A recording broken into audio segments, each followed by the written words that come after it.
All right, ladies and gentlemen, I am back in the comfort of my own home, and here tonight we are back with another edition of the NASCAR Heat 5 Career Mode. It is the digital ally, the digital. I got that. Hang on, I'm gonna flip that around in the title because I just realized I flip flopped the wording there. It is the digital ally 400 here tonight, not the ally digital. There we go, the digital ally 400 here tonight at the Kansas Speedway. Another mile and a half. We just ran one late last night, the Coke 600 at the Charlotte Motor Speedway, and we pulled off yet another miracle victory on the season. I honestly couldn't believe it. In just our 13th career race, we picked up our second career win in dramatic fashion. A last lap pass, final corner pass for the win. We led one lap the entire race, and it happened to be literally the final couple hundred feet of the race was all we led the entire race. Martin Truex Jr. led 365 of the 400 laps and still finished second. We ended up beating him. He won two of the three stages as well. An insane victory for us, to say the least. That will for sure lock us into the playoffs. We're still racing for more playoff points, so stage wins, race wins, obviously, going to play a big factor in that. And overall, we still want to score a lot of stage points because I know I'm far back in the running for the regular season championship, especially considering that the three Joe Gibbs Toyotas of Martin Truex Jr., Denny Hamlin, Kyle Busch have been so dominant this season as far as getting those stage points and getting good finishes on a consistent basis. Even though Hamlin's the only other driver with more than one win, it's going to be tough to catch him. But remember, playoff points are scored for each of the top 10 finishers in the regular season. Now, I also stated last night that we were going to do the NASCAR Fantasy Podcast at 5 p.m. Eastern Standard Time today. We usually do it the day after a cup race, except for the first Pocono race because it was a doubleheader. We had to do it that night, which we did. But usually it's the day after. Well, I got stuck in traffic in Chicago and didn't get home until about a quarter after 5 today, and it was too late. By the time I would have unpacked everything, which I did, it was just after 6 o'clock and got all the food and everything that I had bought put away because I had to get that refrigerated and stuff. By the time all of that got done, it was already past 6 o'clock. I should have known it was going to take a while driving through Chicago, but I've never actually driven through downtown Chicago. Even when I went up there, I went around it, and I went through it, and I still had a blast kind of driving through it because I've never actually seen downtown Chicago before, but which I thought was pretty cool. Drove past the Chicago White Sox stadium and stuff, but unfortunately, it did cost me a little bit into my trip. But the race was fun. The trip was fun overall. And we'll have the NASCAR Fantasy Podcast either tomorrow or on Wednesday when I get off of work. But I promise you it will be coming in the next day or two no matter what. I just got home later than what I expected to today. That's why, again, I got home after 5. I was expecting to get home by about 4.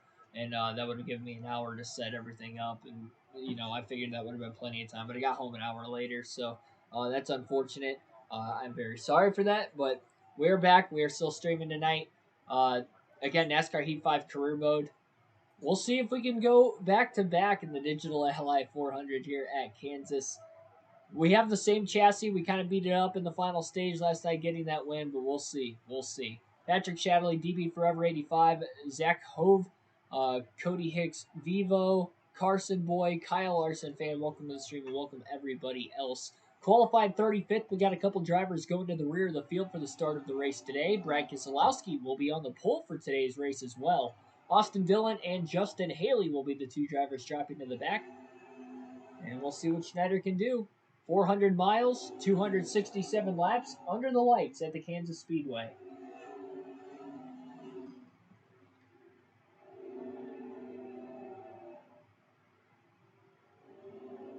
Cardiac Kid, let's shock the world at Kansas. Man, that would be unbelievable if we won back-to-back races. I guess at this point, we can only win on some other races. All right, here we go. Green flag is back in the air. We're underway.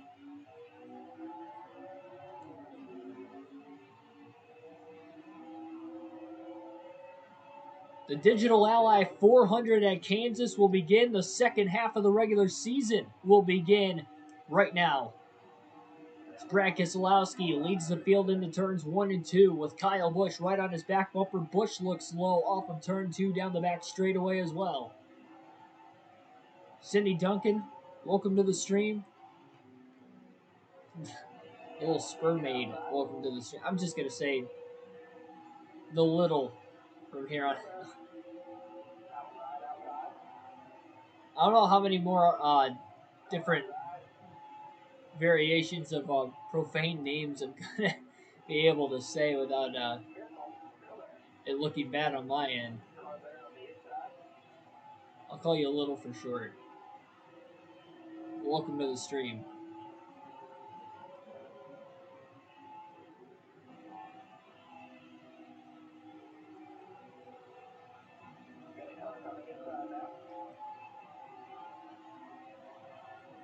Denny Hamlin gets to the lead. Truex got to the lead a brief moment that last lap, but he never actually led the lap. Hamlin did, and Keselowski was able to lead lap number 1. Stages are split up pretty even tonight for the most part. 80 laps in stage 1, 80 laps in stage 2. Final stage will be 107 laps. And much like the start of the Coke 600 last night, Schneider's kind of lacking on speed at the very beginning, so he'll make some adjustments as he goes through all the pit stops in that 600-mile race last night. He was constantly making changes to the race car. They just got to stay on the lead lap first and foremost. Remember, the car they used last night was the best car they have actually unloaded at the racetrack department-wise as well, which also helped him stay on the lead lap for most of the night. He did have to get the free pass a couple times, including once midway through the final stage. That late race caution while he was running 11th, barely on the lead lap, allowed him to take tires. He had 30-lap fresher tires and went from 11th to 1st in 6 laps. Took all 6 of those laps to do it as well. Had a lot of cautions last night, 15 of them. That set ourselves up for that wild finish. But again, with using the same chassis and beating it up a little bit, we still have an 80 on the suspension, which that's maxed out for all we can get. But we're down to an 83 on the engine and the aero, where that was at an 85 for both last night.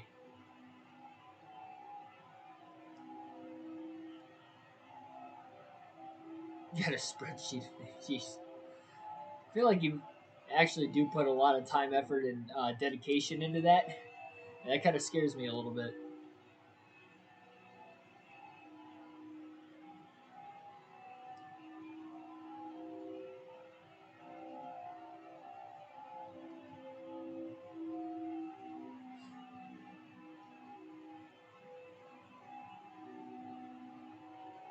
So the problem is that the high line is definitely the lane to go here at Kansas, but Schneider does not have the engine power.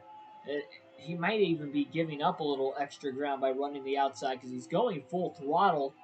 If you can go full throttle, you want to usually take the shortest way around the racetrack, around the bottom. That just goes to show how good the top is here at Kansas, especially in this NASCAR Heat 5 video game.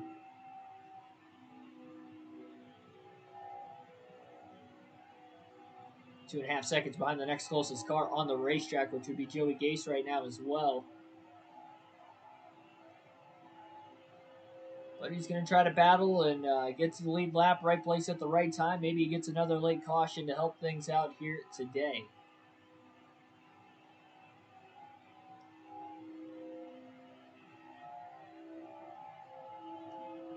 Guess the next bigger race for Schneider this season will be the next race when he goes to his home track for the first time in the NASCAR Cup Series at the Michigan International Speedway, place where he won in the Truck Series, unable to do so in the Xfinity Series.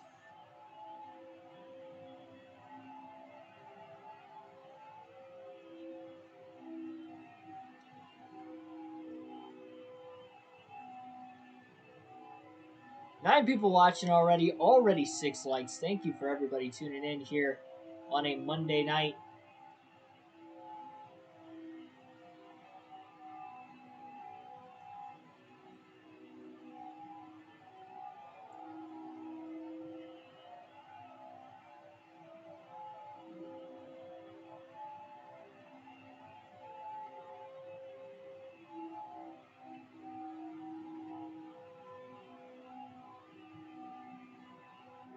And we already have our first caution of the race at lap number 10.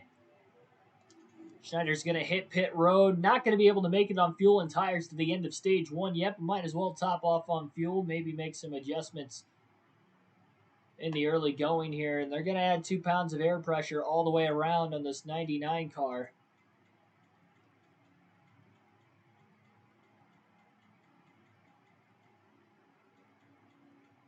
%5 more tape on top of it.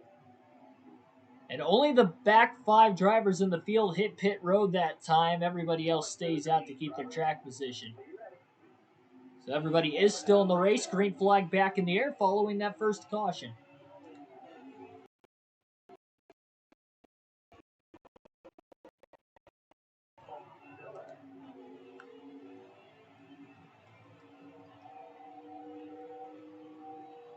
I had one for the longest time there, little, but I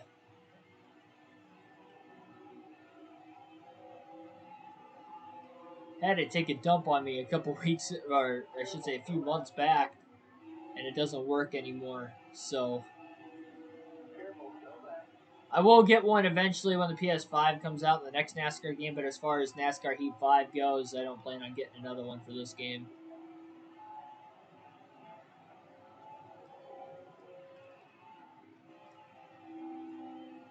Look at this, 4 wide already through turns 1 and 2, nearly 5 wide on the restart. And now they're 3 by 3 down the back straightaway.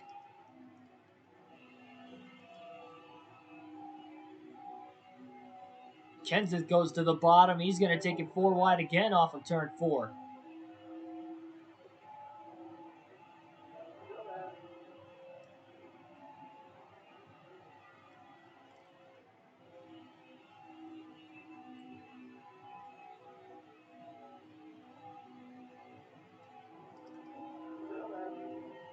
Schneider side drafts Bobby Carter down the back straightaway. Finally gets side by side with somebody. Now he's going to head to the bottom of the racetrack. Had to lift before getting into the back of Matt Kenseth or Timmy Hill.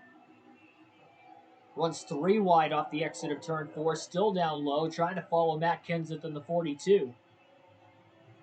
Denny Hamlin continues to lead out in front.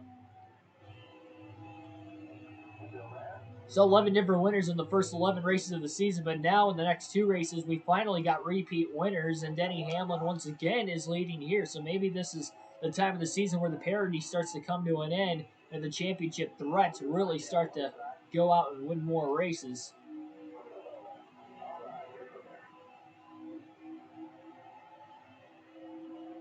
Upgrade the pit crew when this race is over. Now, why do you want me to upgrade the pit crew so bad? Ethan's been on me on upgrading my pit crew here for the last few races now. No, we need to upgrade the speed first, because obviously, as you see right now, the speed is not where we want it to be.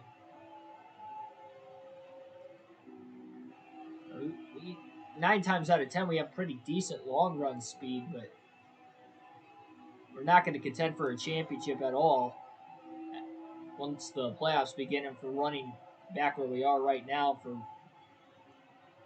most of the first half of a run.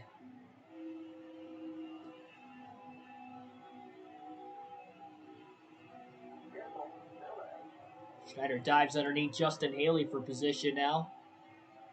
Side draft him down the back straightaway, trying to dive it off now into turns 3 and 4 down to the bottom. He's going to slide up in front of him. Haley's got a little bit of damage. He might have been involved in the first caution of the race.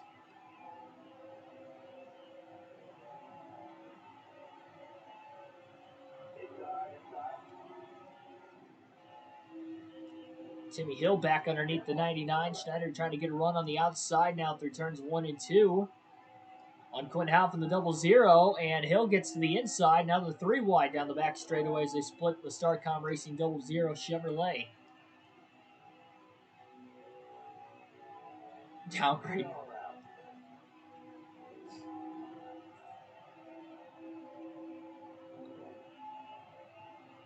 I will upgrade the pit crew before the playoffs start, but we still got 12 races after this one's even over yet before I get to that point. Now that we know we're locked in for sure as well, too, after getting that second win of the season last night.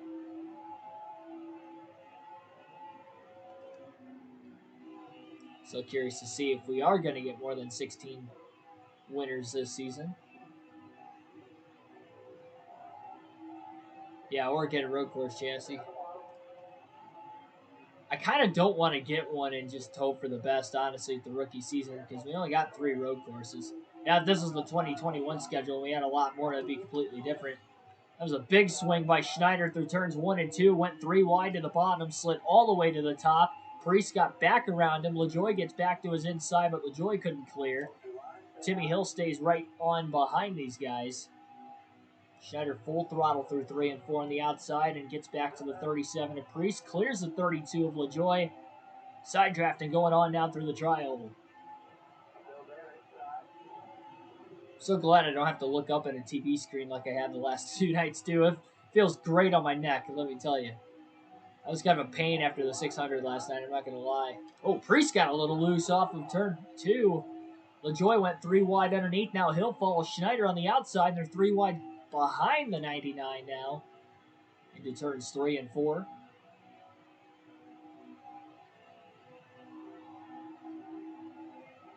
Yeah, with Sonoma coming up in a couple races, our first road course race of the year, I'm curious to know how bad we're going to struggle there, honestly. The only thing that concerns me not having a road course chassis is the fact that the Charlotte Roval's in the playoffs. Now that we're locked in, Sonoma, Watkins Glen, it probably doesn't matter as much now, but the Roval, it's going to be tough. And again, if we had 7 races, road course races like NASCAR has actually got this season, considering this is last season's game, that's why there isn't that many. Don't have to really worry about it.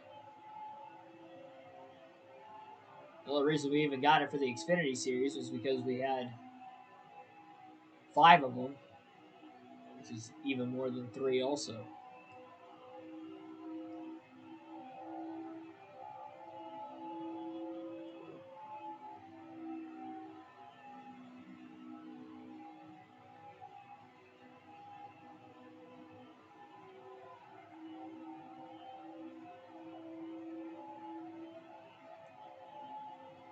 Just inside the pit window from now to the end of stage 1. If anybody wanted to pit, they can.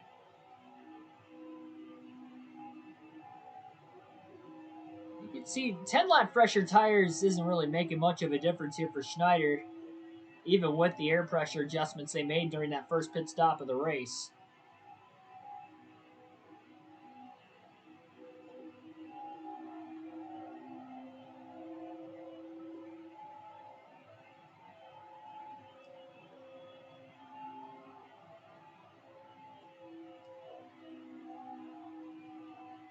I don't think this career mode is bad, outside of the bugginess, obviously, but I think it's just the fact that we had the same career mode for like 3 games in a row. It's kind of getting repetitive now. They're not changing it up. I could see keeping it the same 1 year to the next, but, after 3 years, you'd like something different.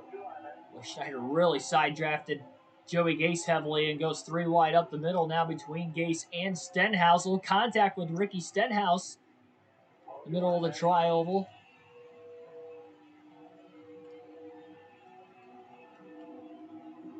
Door got closed on the 99 that time by Gase, who slid in front of him. Schneider's going to get underneath Joey Gase and drive it deep into turns 3 and 4. Up the track he goes. He clears the 51 that time. Now just gets underneath Ross Chastain. Takes the air off the left rear corner panel there. He'll dive it off into turns 1 and 2 now, looking to pass the 77 for Spire Motorsports, and does. Slides up the track and stays in the gas this time. He never had to lift like he did in 3 and 4. So that's going to keep the momentum up now to get inside Tyler Reddick for position. McDowell goes all the way to the outside. Schneider down low, slides up underneath the 34. McDowell's got a little bit of damage, maybe holding him back some. Schneider down to the apron to get away. Make sure McDowell wasn't going to side draft him. He's going to clear McDowell. Oh, no, he doesn't. Contact with Michael McDowell. Into turn 1. Schneider thought he was going to have the clearance after taking the shortcut on the front stretch down to the apron, and he ran up into the 34 of McDowell. Fortunately there. And unintentionally as well. Caution replays would definitely be nice. Scrolling leaderboard. Caution replays. Physics aren't that bad. I feel like when you make contact with somebody, the physics are bad, but the physics aren't that bad. The only time I would say that they're bad is on the road courses, because the fact that you need a tad bit of stability help, or it's like driving on ice the entire time. Not as much with the steering wheel, but at least with the controller, it's like that.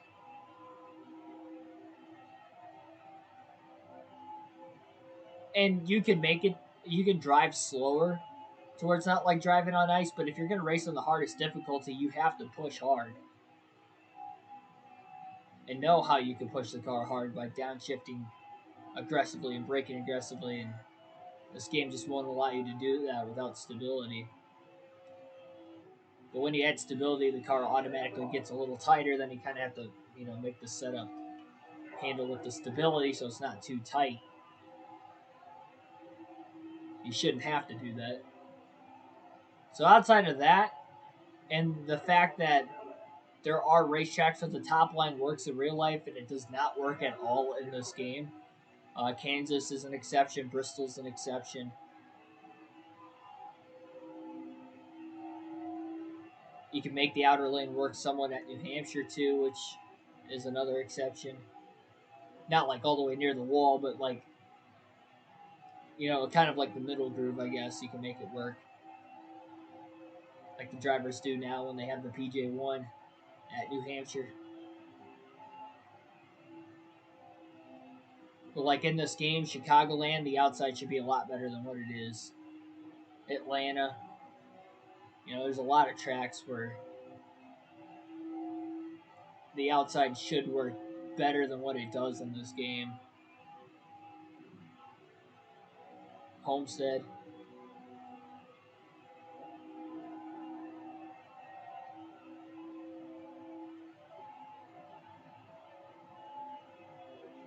I guess it kind of works at Vegas too, but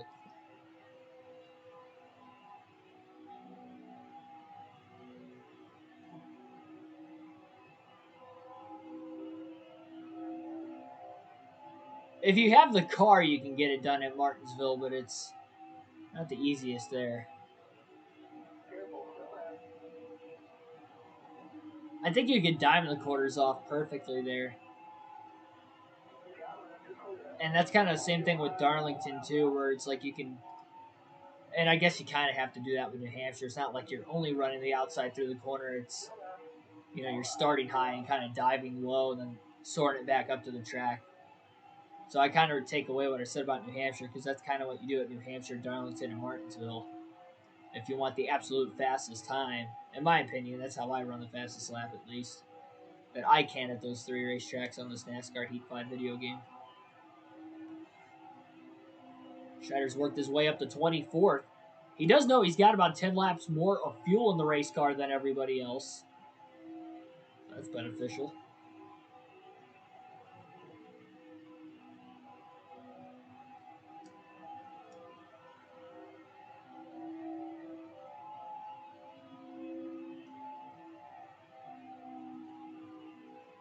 Still plans on making adjustments, though, going forward. That's for sure, also. Looks like they can add a little bit more tape to the car. It's still at 240 on the oil temperature right now. They had the thing all the way taped up to where it was running about 256, 257 a lot yesterday at one point, because they had 60% tape on the race car, but it wasn't overheating. There was no indication that it was close to overheating when it got to 260, because it never got to 260. But he definitely pushed the boundaries there, but it helped him go to victory lane. So they'll just slowly add more tape on the race car throughout the course of the day until they know they can't put any more on it without risking blowing the engine. Just cleared Chris Buescher into turn 1.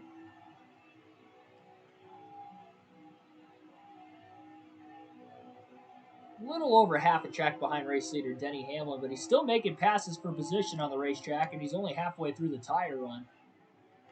John Hunter Nemechek, Matt DiBenedetto now right in front. Daniel Suarez as well. He's about to crack the top 20. He's got a big run off turn 4. Couldn't quite get to the outside of the 96 yet. He just doesn't have that straightaway speed. Got the tire advantage by 10 laps. It really isn't much, especially at this point in the run. Those tires have to be evened out as far as how the speed variances are. Now that we're far enough into this green flag run.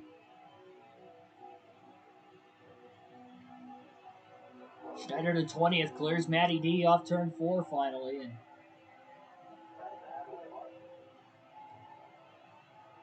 we are halfway through stage 1 already. Only 3 stages once again here tonight instead of 4. Just that one lone race last night where we had 4. 3 hours and 20 minutes was the race time on the Coke 600 last night. But it was well worth it.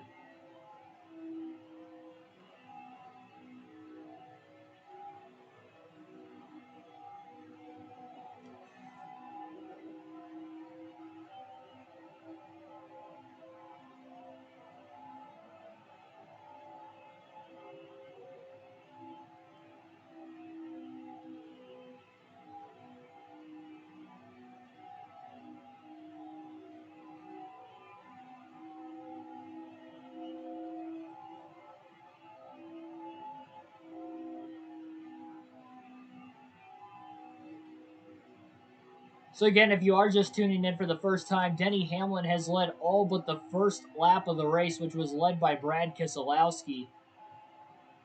And Truex led for maybe a corner, and that was it. Keselowski also started on the pole, and we had our first and only caution of the race so far at lap 10. Not sure who it was out for, because all 40 cars are still in this race. Race leader Denny Hamlin is currently working his way through lap traffic, and again, we are just past halfway through stage 1 as we have somebody up in smoke now, rolling his way to pit road off of turn 4. Looks like it's Justin Haley in the 16 for Colleague Racing with an issue. So it's up right there for Justin Haley. We'll have to see if he can get that car back out onto the racetrack.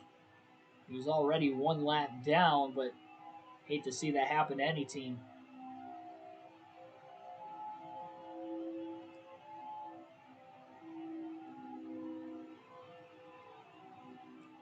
And Hamlin is definitely still running faster lap times than Schneider because he's dealing with lap traffic and he's still slowly closing in on him despite 10 lap fresher tires in the 99 car.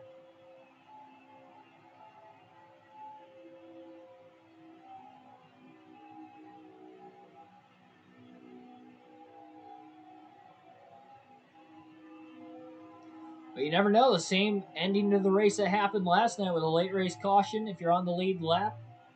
Maybe there isn't that many cars on the lead lap because there was only 12 at the end of last night's race. Allowing Schneider to restart 11th.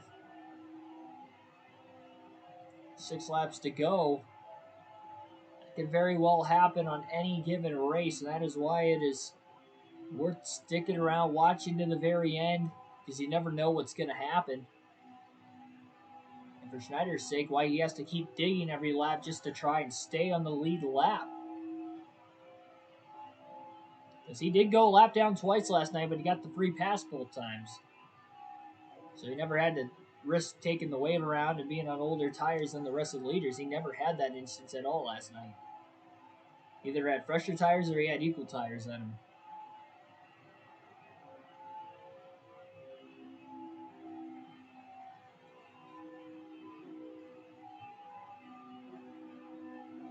Schneider just gets to the outside of Joey Logano off turn 2.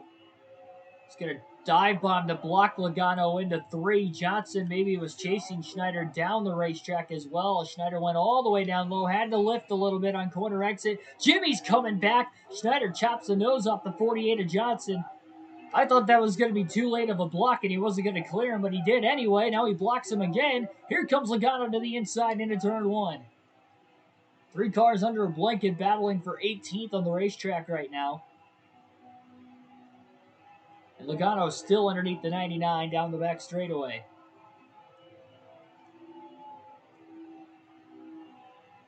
Johnson was a big loser and all that. He's now back to 20th.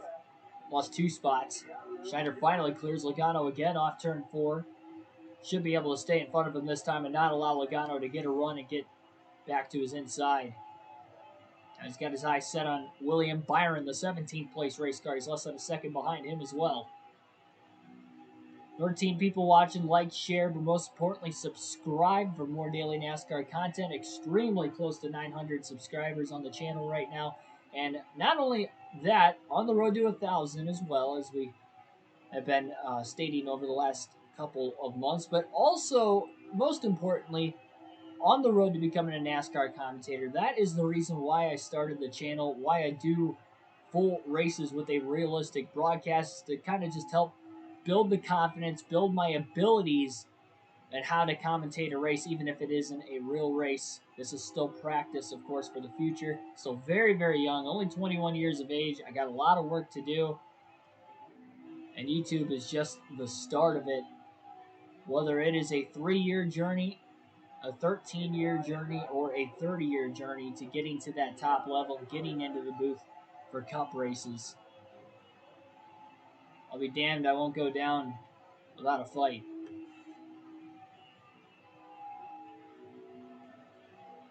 And everything you guys do to support by being in the chat, and even if you're not in the chat, just simply watching the streams, watching the videos, whether it's live, whether it's not live, I greatly appreciate it.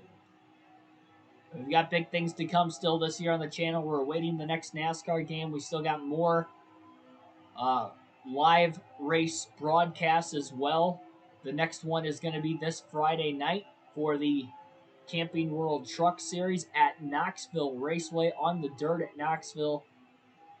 Going to be doing a live commentary for that one. We'll have the live leaderboard on the screen here on the YouTube channel. So if you want to mute the TVs, listen to my commentary, or maybe my commentary is the only way for you to even know what's going on live as it's happening in the race, the only broadcast you're able to see, definitely tune on in. The race will be on Fox Sports 1, and I believe the race starts at 9 p.m. Eastern Standard Time, so a little bit of a late night on a Friday, especially for me considering I'll have to work the next day, and I will have worked that Friday, but I'll make sure I get plenty of sleep the night before, knowing it will likely be a late night, knowing it's starting at 9. Granted, the truck race will be a little bit shorter, but I'll still probably be up till 11, if not later. I think they're running heat races. They always ran heat races when they ran at Eldora, and they were going to for the Dirt Bristol race as well for the Truck in the Cup Series, so I'd assume they're running heat races. If they do, that'll probably be at 7, because that's what they have been for Eldora. I know when I went to the Dirt Derby at Eldora in person in 2019 for the truck race, I'm pretty sure the heat races started at 7, and then 9 o'clock was the actual race. So we will do the commentary for the heat races as well as the actual main event. We'll probably do what we did for the All-Star race when the Open was a couple hours before the All-Star race, where the Open ends. We have that hour break in between, and we just stop the stream and we start a new one when the actual main event begins. So that's kind of the setup we're going there. Again, Friday night. Second to last race of the regular season for the Truck Series as well, so a lot of importance for a lot of guys to maybe have their last shot to make it into the playoffs. Well, Denny Hamlin continues to dominate this race right now. He has lapped a little over half the field already, despite having one caution on lap 10 to bunch things back up again. That has still been the only caution so far. And everybody's still going to have to pit before the end of stage 1 as well. Even those 5 drivers that pitted during that first and only caution in the race, they're still going to be about 8 to 10 laps short.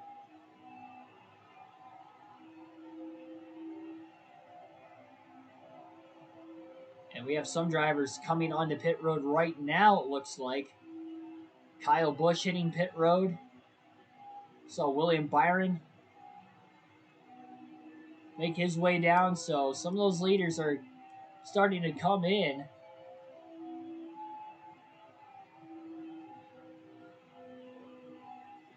That's another advantage Schneider has had with a lot of races this season is the tire advantage. He has just saved his tires more than anybody else this season.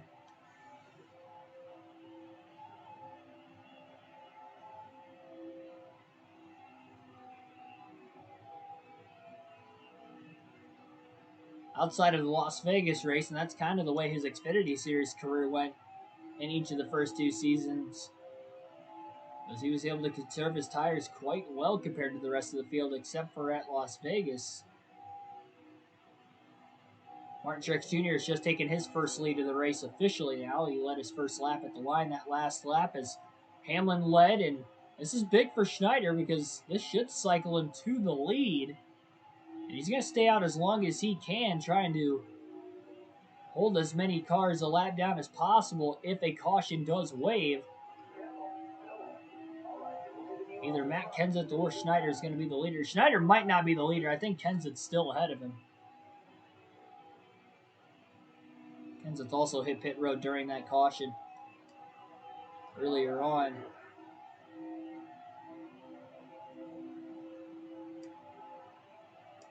Schneider's showing about 7 to 8 laps short on fuel. Christopher Bell has just taken the lead. So already 3 different Toyota drivers have led now. And yes, Matt Kenseth is about 9.5 to 10 seconds ahead of Schneider still. And now race leader Christopher Bell's on pit road. And look at Boyer coming in there with 4 fresh tires. Hauled by the 99.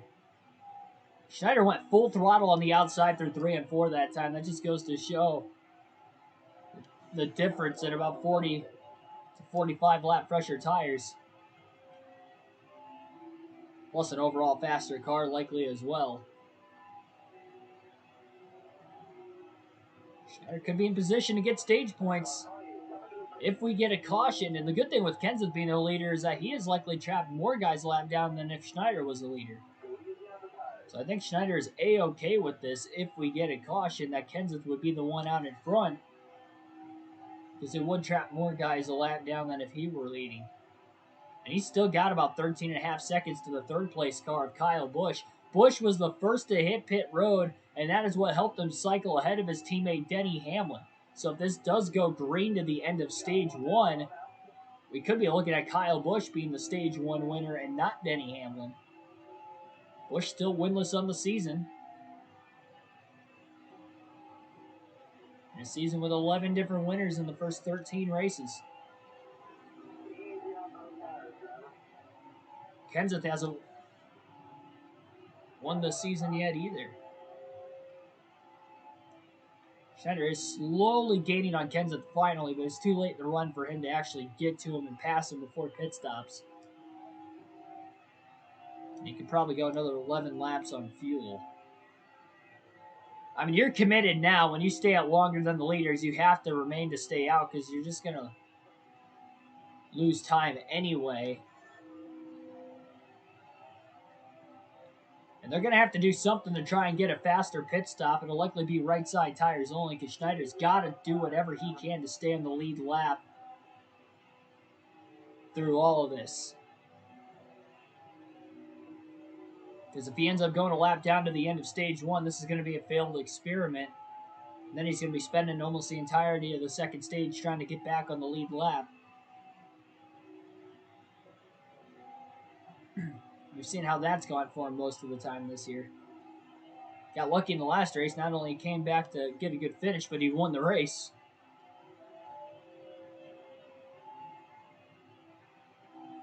But he also wasn't a lap down at the end of the stage. He had gotten a free pass during the stage because of a caution.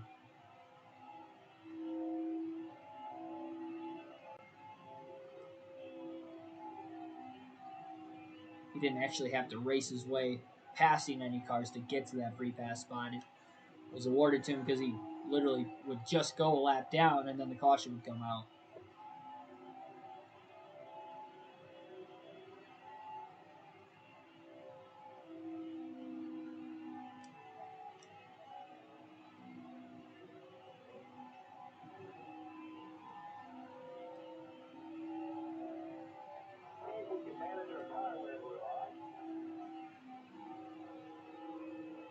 Denny Hamlin has gotten around Kyle Busch, and he's already about a second and a half ahead of him.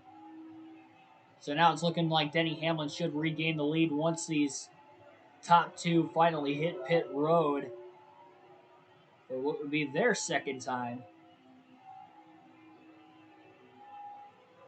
Schneider was up to 16th before pit stop started.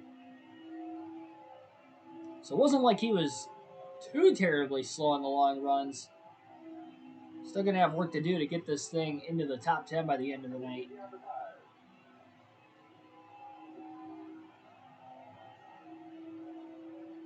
Got to make sure he doesn't blow that right front tire as well. I know he wants to stay out as long as he possibly can, but he's going to have to monitor it. Good thing is with running the outside, as long as he keeps it off the wall, which he pretty much has most of the night, it's going to put a little bit less stress on it. Not really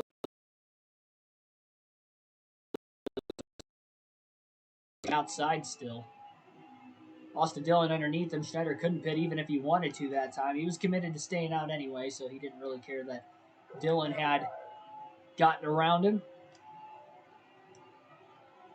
Schneider now about 7 seconds off the race lead into turns 1 and 2. Denny Hamlin about a half a second behind Schneider off of turn 2 and charging hard.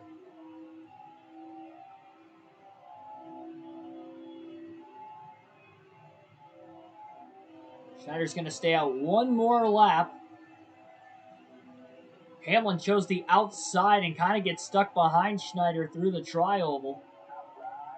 Oh, tried to block him again, but Hamlin had too big of a run there. A little scrape off the wall. Got to be careful.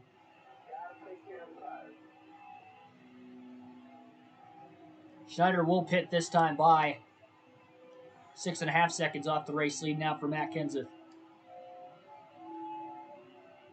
Schneider's going to get out of the gas so he can get to the bottom of the racetrack here. And he is going to make his way to pit road. Not going to lock up the tires and risk blowing the right front. Matt Kenseth also in the pits. Took it very easy. He probably lost a lot of time doing that. Half can of fuel. It'll be right side tires only here for the 99 crew. And no adjustments to try and get the fastest stop that they possibly can here. They need to keep this car in the lead lap. Denny Hamlin has cycled back to the race lead meanwhile.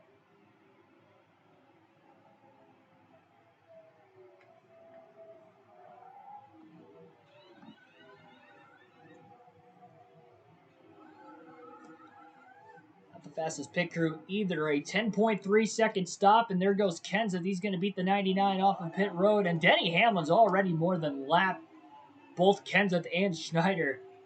So that risk did not pay off like these two drivers had hoped.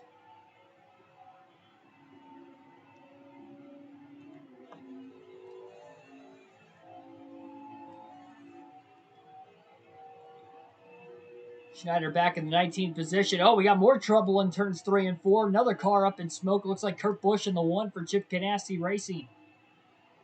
Up in smoke as he enters pit road. We stay green. They were going nearly 3 wide around him while he was trying to get to the apron of the racetrack.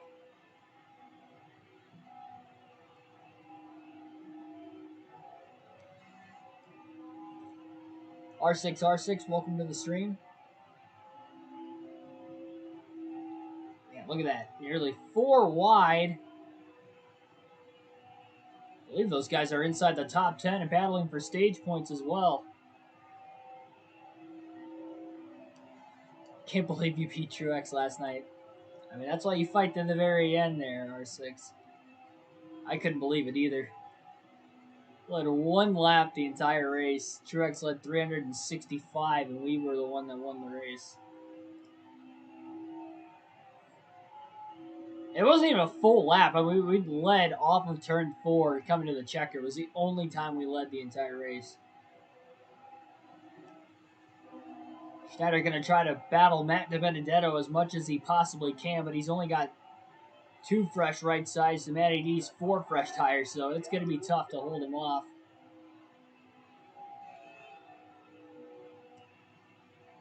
Probably not going to happen. Matty D is easily going to clear Schneider now for 19th on the racetrack.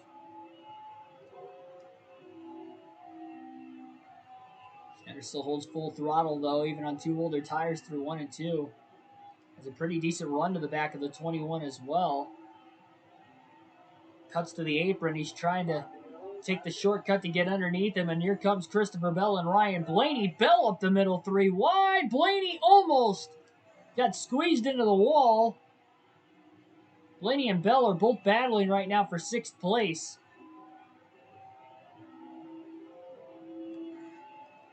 Bell almost got squeezed into Blaney in the process of it. Schneider had to lift to keep from making contact with the 95.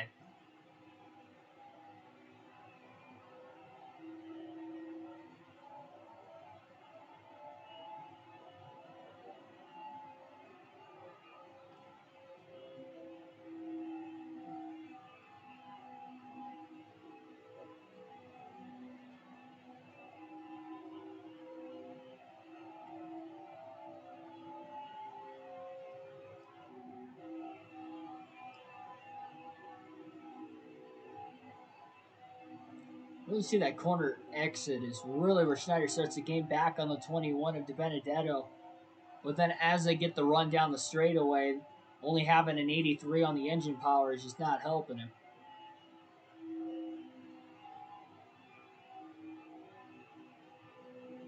Schneider's not going to be anywhere near the free pass position at the end of this stage as well.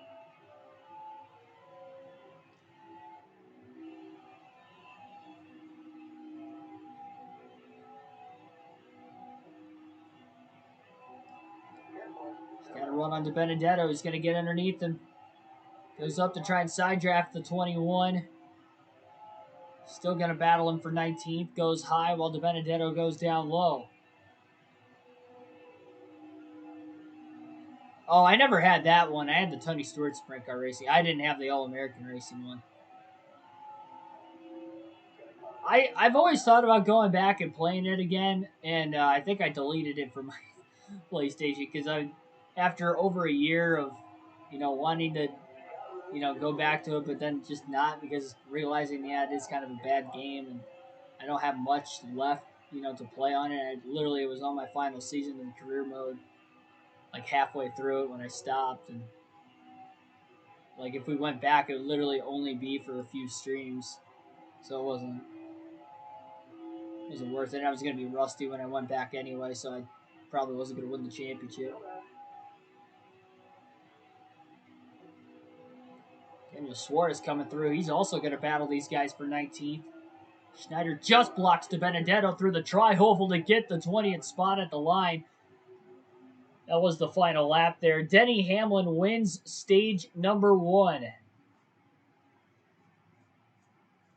Only one caution here tonight as well, but again, Denny Hamlin wins stage 1. Looks like Matt Kenseth is going to take the wave around. See, ideally, Schneider should have probably taken 4 tires and tried to do the same thing, but he didn't. He thought he can get back on the lead lap, taking 2 tires, and he was nowhere close to it, really. But Hamlin gets the stage win. Keselowski in 11th gets the free pass. Only 10 cars on the lead lap at the end of stage 1. Schneider will pit for 4 tires this time. Half a round of wedge going to be taken out of the race car. 5% more tape, so there will be some adjustments on the 99 team. And they'll come off of pit road 24th. They lost 4 spots there, unfortunately. Green flag back in the air here at Kansas. Stage 2 underway. Hamlin wins the race off pit road. He'll restart from the lead.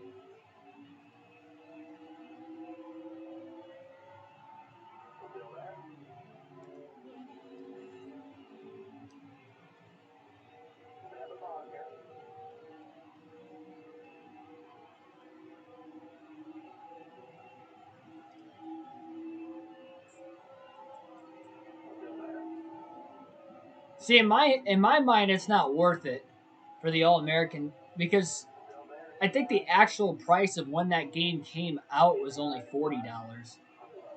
So after like a year, a little over a year, because the Tony Stewart Sprint Car Racing game came out even before.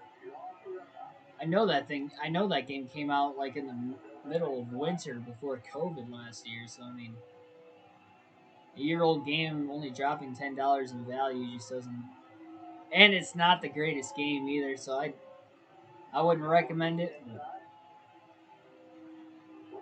If you're gonna get a game from that series, I'd get the SRX game. I haven't played it, but I'd assume that's probably the best of the three. I'd have to imagine. Schneider just ran his fastest lap of the race as he was getting split 3 wide off of turn 4.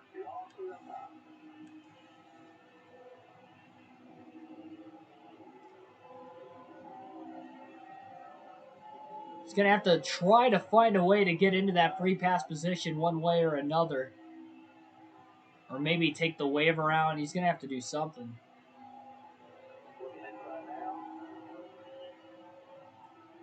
And again, the only caution for incident tonight was on lap 10. Fastest lap for Schneider that last lap now of a 32.763. He's still getting blown around, these guys. The back of the pack. Goes to show the adjustments are working the car in the right direction, though. And now Kyle Busch will take his first lead of the race. Officially at the start line, he leads the lap ahead of teammate Denny Hamlin. He's the only Joe Gibbs racing Toyota to not win this season, despite being in the top 3 in the point standings. Mistake there, getting into turn 1 for Schneider. Oh, I didn't even see you said you bought it today. Well, I mean, hey, enjoy the game. You might enjoy it. I personally didn't want to get that game because it looked identical to the game before that. I didn't really care for that game.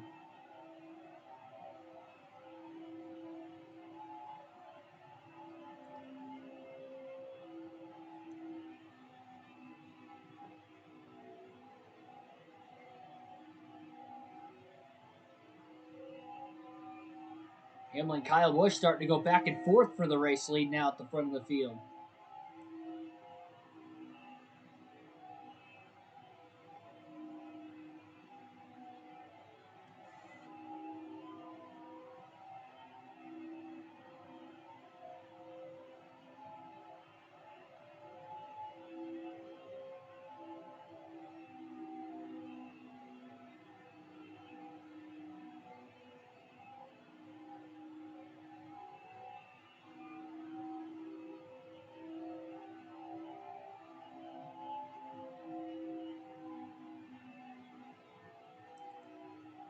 I don't think we're in a good spot after stage 1 being trapped a lap down, knowing there are a lot of drivers a lap down. I don't think Schneider's got the car to drive himself up to 13th to get that free pass position, so they're going to have to either take the wave around or try some sort of offsetting strategy here in stage 2 to get back on the lead lap for the start of the final stage.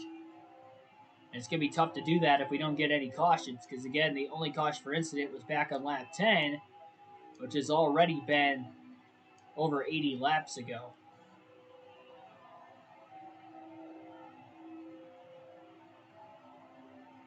A very long green flag run all of a sudden.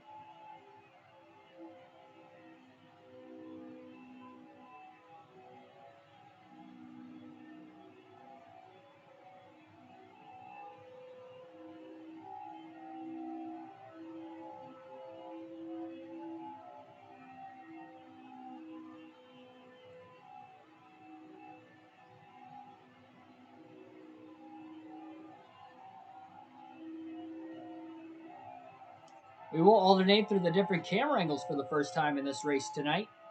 About the next 16 laps.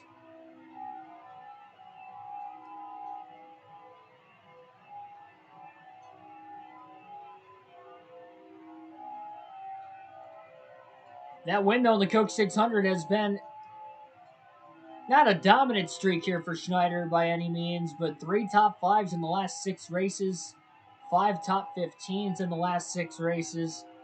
His team is definitely starting to trend upwards compared to how they started the season. That is a fact. And again, you just wonder what can this team do going forward here.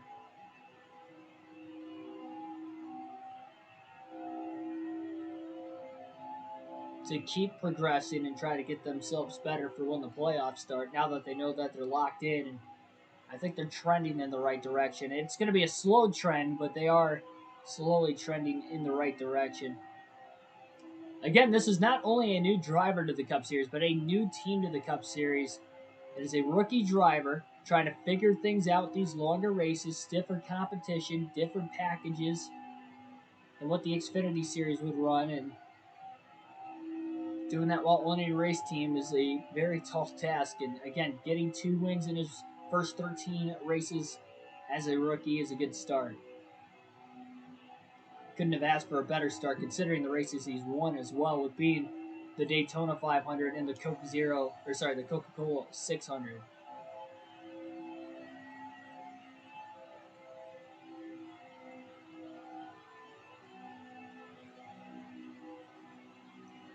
Needs to find a way to get a top 10 both tonight and at Michigan to get an incentive bonus from his sponsor, NutriChomps, of $778,000. That would be huge for this small race team. But can they do it is going to be the big question.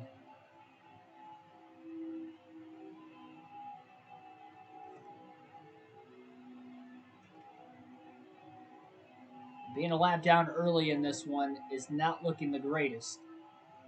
And just think, at Martinsville, he finished 11th, so close to that top 10 in that race, and was actually 10th on the final lap, but got passed and lost actually 2 spots on the final lap because he was in 9th. Otherwise, he'd only need 1 top 10 in this 2-race stretch. Michigan's going to be a lot tougher for this team with it being a 2-mile oval. And it's not a bumpy track like Fontana was with the 2-mile oval, so we'll see. But I don't think that's going to help him out, those long straightaways.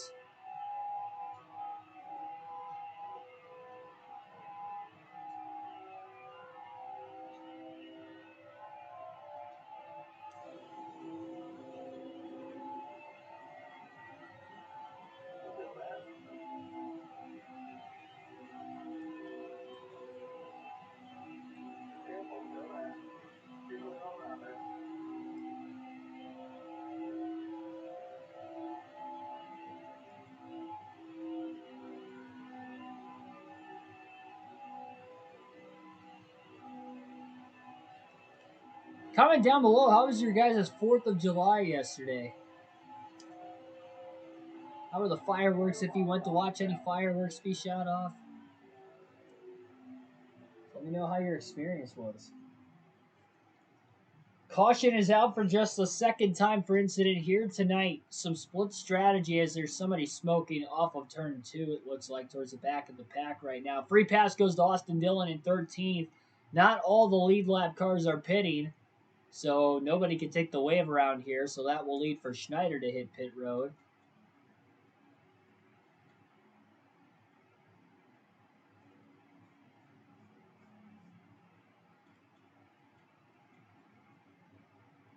No adjustments here for the 99 car this time, but they will top off on fuel for fresh tires. They'll fix that 1 second of damage on pit road as well.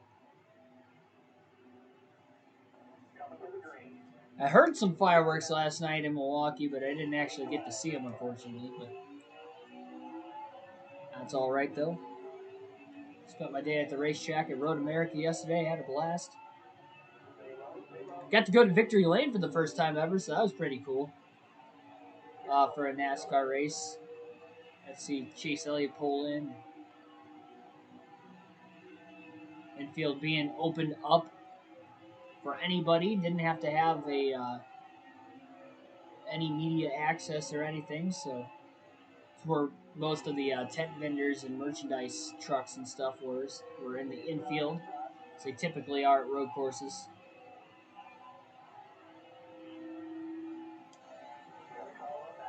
I should say, like, general road courses, not like the Charlotte Roval or Daytona, I'd have to imagine, but the other road courses. Indianapolis is like that too, though,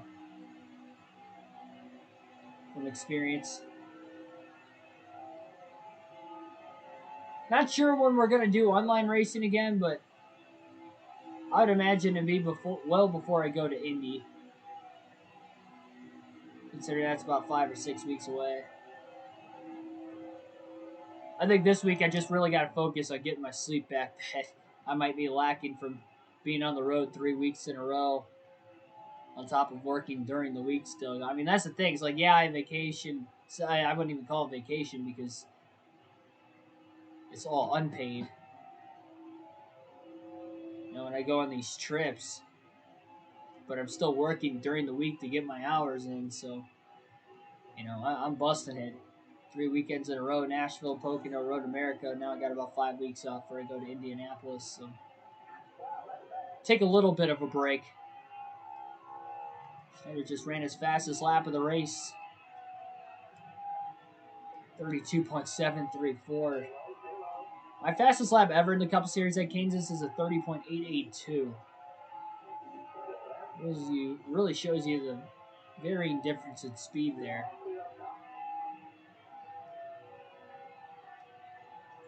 Just past Ricky Stenhouse Jr. for position.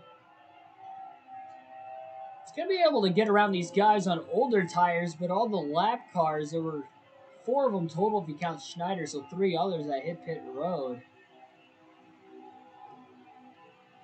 He's likely not going to catch those guys before the next caution. Unless we get a long enough green flag run, I guess. Then he could. Look at this mess, though. 3 by 3. Schneider's got a pretty good run off turn 4 as well. Going to go up the middle 3 wide. All of a sudden, between Bobby Carter and Austin Dillon, he's sandwiched in there, trying to side draft Carter. Goes back to the outside. Into turns 1 and 2. 4 wide. What a move by Schneider to go 4 wide on the outside and then just squeezing underneath Bubba Wallace off the exit of turn 2. Still underneath McDowell into 3 and 4. Slides in front of him. Back down to try and block Fincham. Couldn't do it. Fincham got underneath him. That's all right. I'll let Chad Fincham go. That was a daring move at the back of the pack for Schneider, but he's trying to make up some ground. These were all lap cars he passed too, but still. It's the pressure he put on himself with that bad strategy call on stage 1. Oh, sorry. I'm glad I paused that because that would not have ended well. I probably would have wrecked going into turn 3. Bet you were tired last night. Oh, yeah, I crashed as soon as that race was over. That's why I got home so late, too, though, because I set my alarm for 8 o'clock, but it was 8 Central Time. So we got a smoker in turn 2. Not sure who it is. Schneider's on the outside right now, the 38 of John Hunter Nemechek, and they are stacking up. Meanwhile, down the back straightaway, Schneider into the back of Chad Fincham. Fincham goes around, heavy damage to the front of the 99, and that's going to bring out a caution. 8 seconds of damage on Schneider's race car, as that just put a hole right in the radiator. The field was checking up down the back straightaway, and he tried to pull out in time, but he ran into the back of Fincham, and after Fincham goes around, what a tough break. And they cannot repair the damage either. It's above the 5-second damage clock, and that all happened so quick.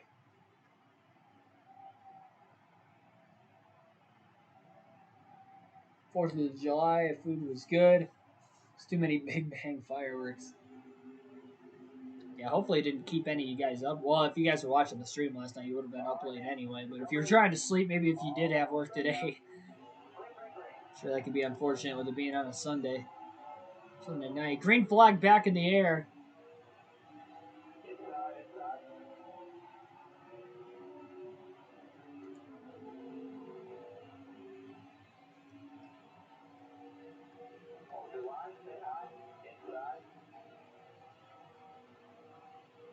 Oh, I did not know that. Yeah, when I go to Indianapolis, I take I-70.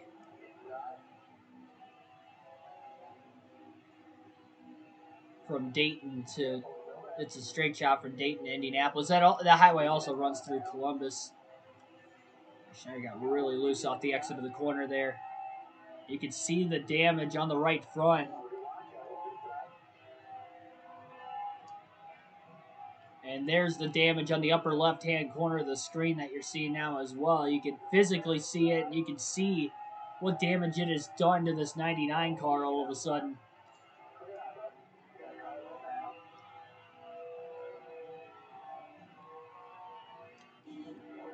Quinhalf tried to take it 4 wide, thought better of it.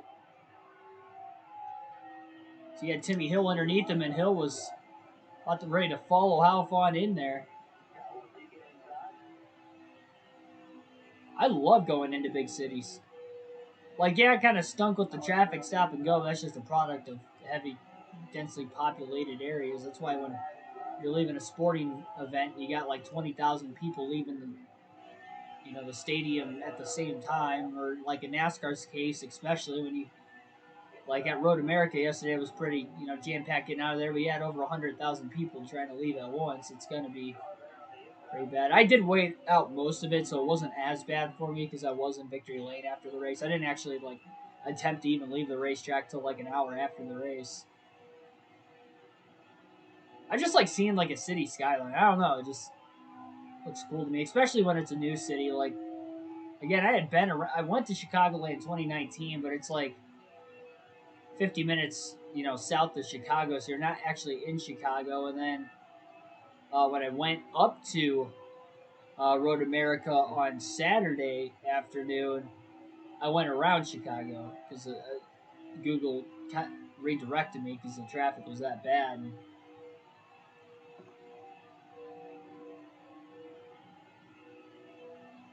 But I guess it wasn't as bad, and it was still stop and go even going around it. But I went through it today, and glad I did though, even though it was jam packed. Because it was a pretty cool sight.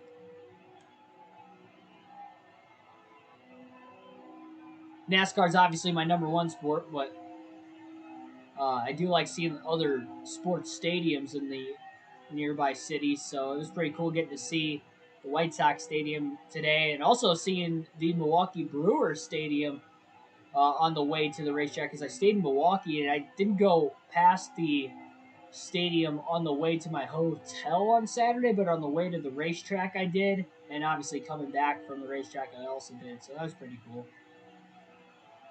I've seen a lot of MLB ballparks now. I don't know exactly where Wrigley Field is at in Chicago areas. I know it's like closer to the north side, but it must be like actually in the city more because not off the highway like the White Sox Stadium is, because I couldn't see it at all.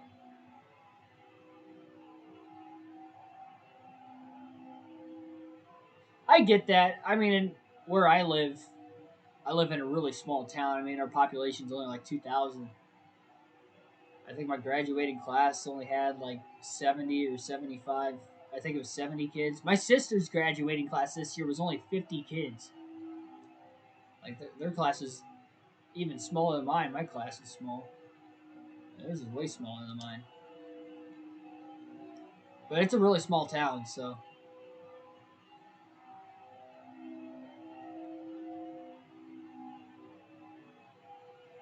a lot of people that live here are kind of the same way, where they're not too fond of like driving into big cities and stuff. But I like it. I like driving, and I like going to new places. And if that means going to a new city, I'm all for it. I definitely want to get to Chicago for a. I want to start traveling to more baseball games. Like I go to these NASCAR races and stuff, but I should like catch a baseball game while I'm out of town too. And I've never done that. A lot of the reason is because they're not playing the weekend of the race, and that could be, what NASCAR does in scheduling too. They could actually look at that and there's no other games going on in the area that weekend, so I mean that could very well be the case. Not all the time that's the case, but probably the majority of the time. That was probably why I'm never actually able to catch a game where I'm at.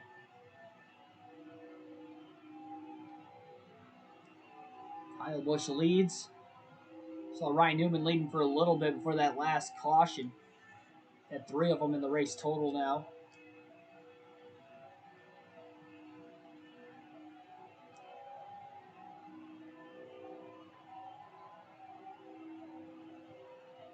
Schneider is about 5 laps to the good on fuel. He was about 2 laps to the good on fuel without that last yellow. Which I don't think they were going to throw the caution for that driver who was up in smoke. Still didn't even know who it was, but the caution actually came out for a wreck behind it. Cars were trying to check up, and Schneider got into the back of Chad Fincham and turned Fincham right around.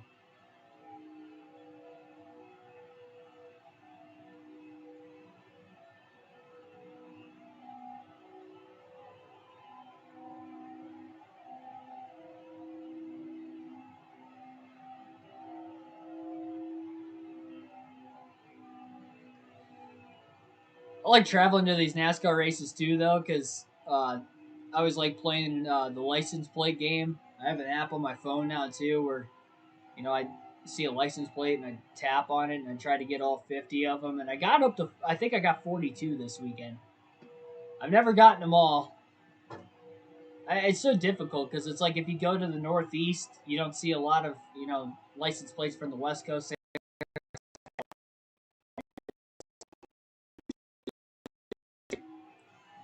That's it.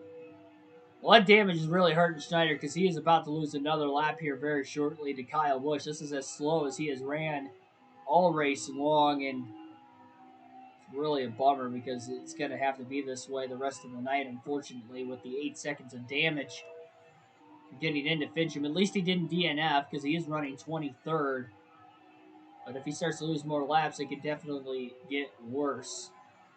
But there's Kyle Busch in the 18. Nowhere to go right now. Quickly gets underneath Schneider into turn 1. He made that look easy. Schneider was going to try to block and hold on as long as he could, but couldn't do it.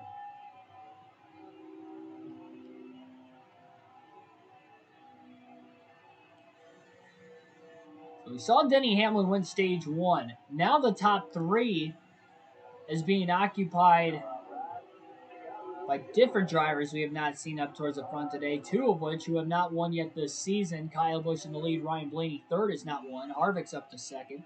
He won at Bristol this season. Sorry, not Bristol. Actually, I need to look that up. I want to say Harvick has won this year because he has competed for wins a lot this season. But he might not have actually won one on this season. I'll check during the next, I almost said the next commercial break, the next stage break or caution, whatever comes next.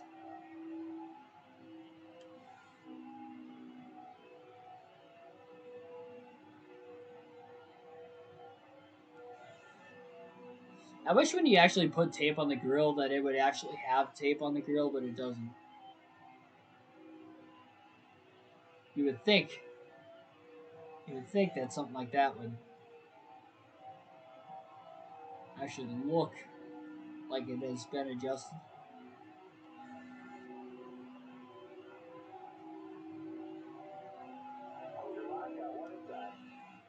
Truex looking for redemption from last night up to 4th. The only time he led, though, was during green flag pit stops back in stage 1. Led for a couple laps, and that was it.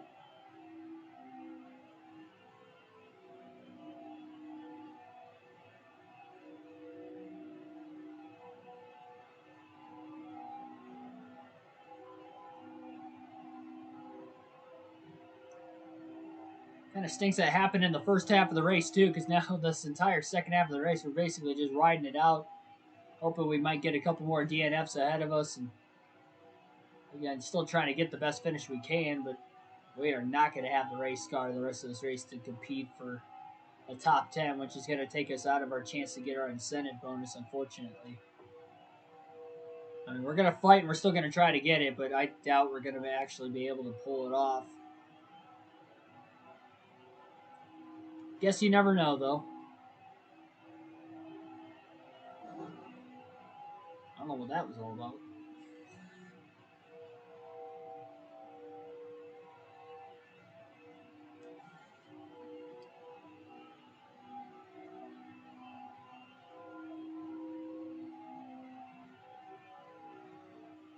And that is the sport of NASCAR right there for you. And the struggles of owning a race team where you could be at the highest of highs, winning a race once, and then the next race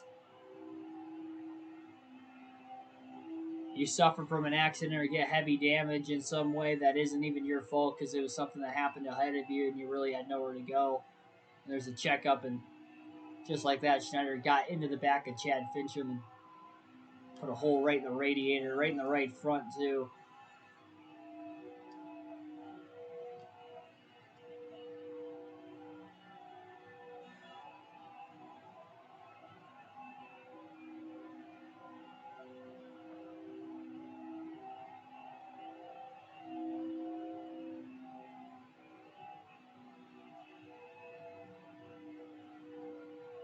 Double head? No.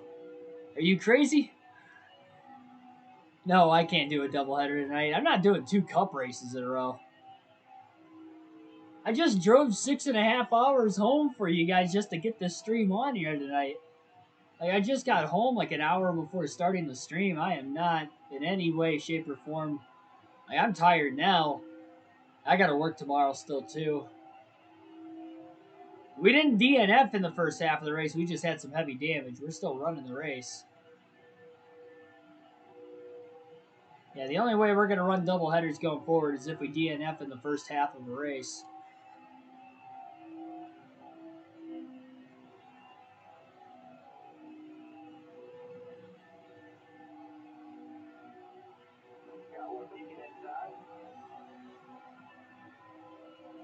Hell yeah, I'm crazy. Yeah, I do not have the stamina to do that. Like I said, I got to go to work tomorrow. I got to get back in my normal work routine for the first time in a while, actually, considering I don't think I've worked a full week more than 2 weeks in a row since the week I got back from Talladega. I had 2 full weeks of work before the next race. So I guess I should say I haven't had to work 3 weeks consecutively in a row, like full weeks at least in a row consecutively since the 3 weeks before Talladega. That's insane. Early to mid-April.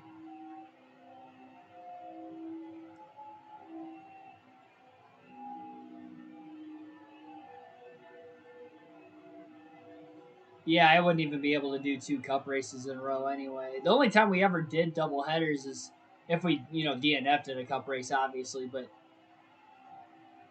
if we did run full races back to back, there were 2 truck races or Xfinity truck or 2 Xfinity races. Because they're shorter. They're half the length of a cup race most times, so.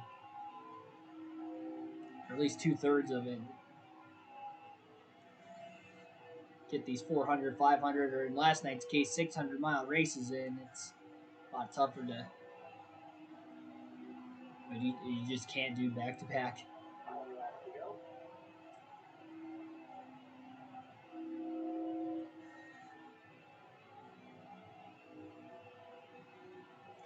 Just has to really race smart with that heavy damage to the front of the car to make sure he doesn't DNF here tonight. Because he is automatically just going to lose more laps. He's trying to pedal this one out to the finish.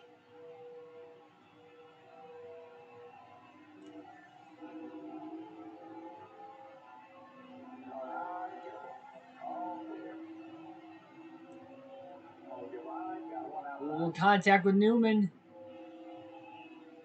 Steiner wanting to go up to the outside. He thought Newman was going to go to the bottom, but Newman instead went up high, and that's what led to the contact.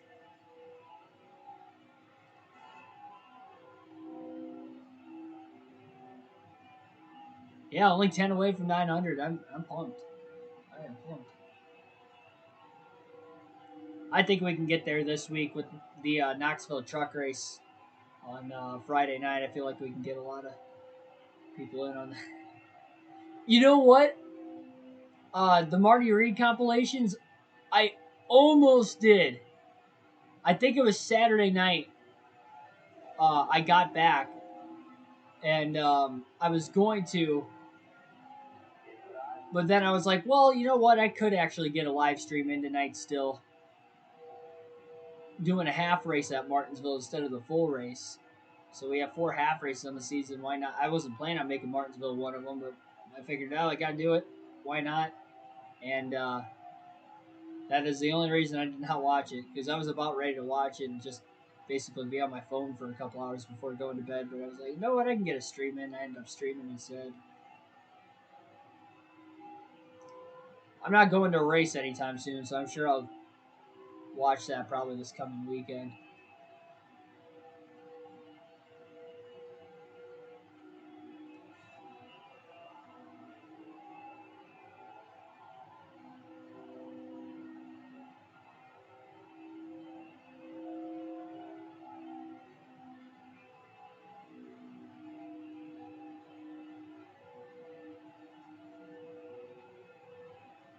I'm assuming it would be a compilation of maybe not his greatest calls, but him messing up. And if that's the case, it'll give me a notebook for things not to do while in the commentating booth.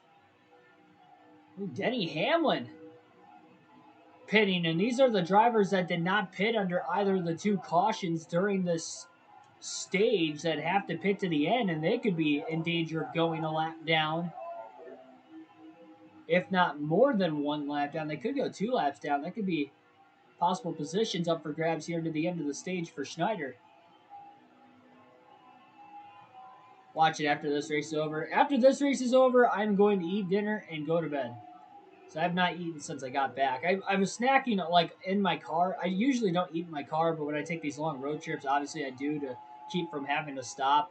That's why I generally get fast food if I'm on the way. But I didn't even get fast food this time. I got some cheese from Wisconsin when I was up there this weekend, both after the race, and then I went to another place to get even more cheese because I know the family and other people, you know, with my family, even if they're not like in the household like my grandparents and stuff like that, that I got them some cheese as well. So yeah, I got a lot of cheese home. So I don't know what I don't know if my dad was grilling out tonight with some of the cheese that we ended up having, but I bought a lot of different stuff that we can cook with and stuff. But anyway, I got some cheese sticks, like some like Wisconsin cheese sticks, so real cheese, real, you know, not processed. And so that was pretty good. Lunched on that. And then last night when I got back before I streamed, um, I bought this. It was bacon and blue cheese dip, which was pretty good. I'm a big fan of blue cheese. Like if I'm eating wings, I don't eat wings with ranch. I eat them with blue cheese. Salads usually not with ranch. It's with blue cheese.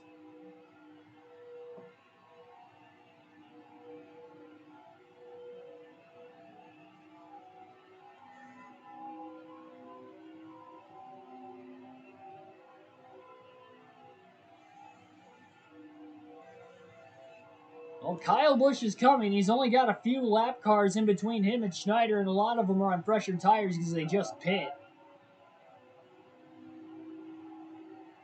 Schneider is up to 17th, by the way, now, too. William Byron, Jimmy Johnson, those guys 2 to 3 laps down now.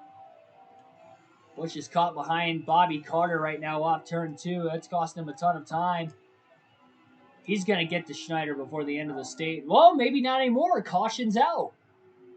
Caution is out with just about 10 laps to go. 9 or 10 laps to go here in stage number 2. Our 4th caution of the race, and Schneider's going to take the waiver out. All the lead lap cars are pitting. Matt DiBenedetto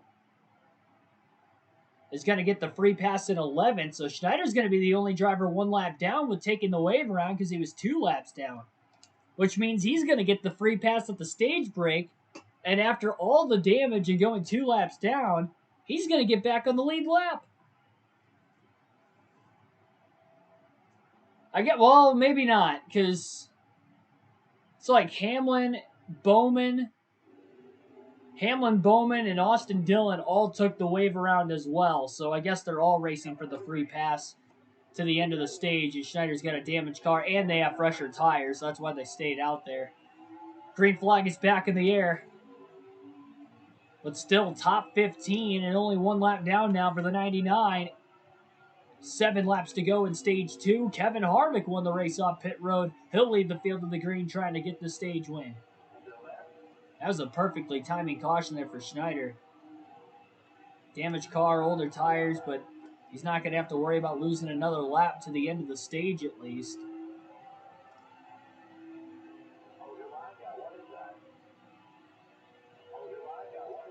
Heck, maybe they pit again here in a couple laps and he can...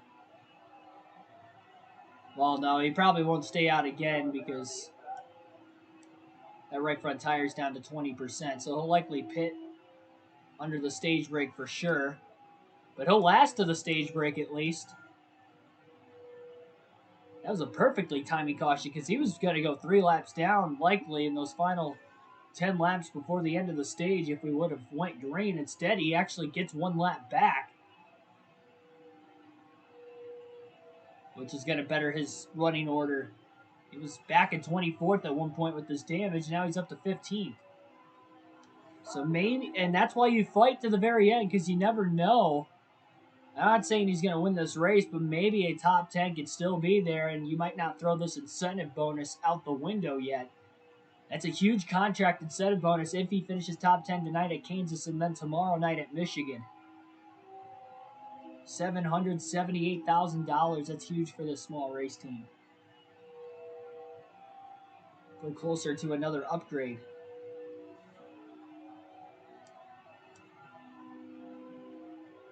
Four laps to go for Kevin Harvick.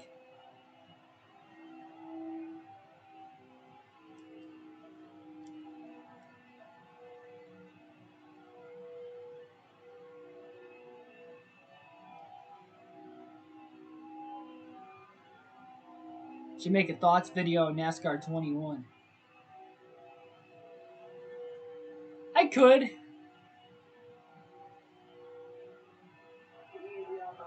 I'm not like a... Like, I've been playing, NASCAR and sports video games for a long time, my whole life, since I can remember, really. But at the same time, like, that's kind of not my wheelhouse of videos.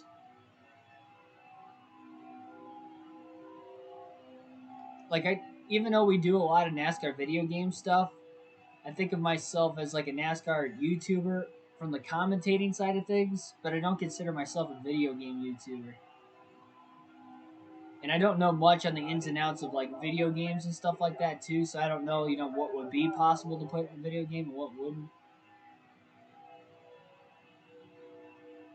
I'm behind on a lot of stuff right now. I got to get all these vlogs up, too, in the next couple weeks. I'm going to be busting out some vlogs left and right here.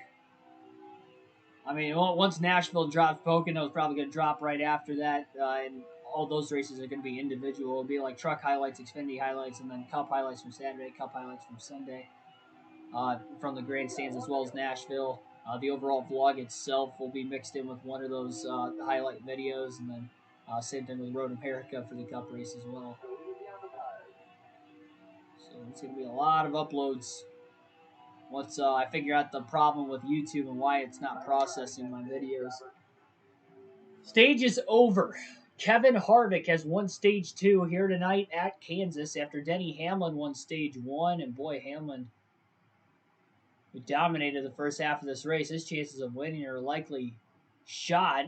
Well, maybe not. He actually gets the free pass here at the stage break. Not every lead lap car is going to pit. Schneider will. They're going to take a half a round of wedge out of the race car. Going to add 5% more tape. 1 pound of air pressure all the way around as well. So major adjustments here on the 99 crew.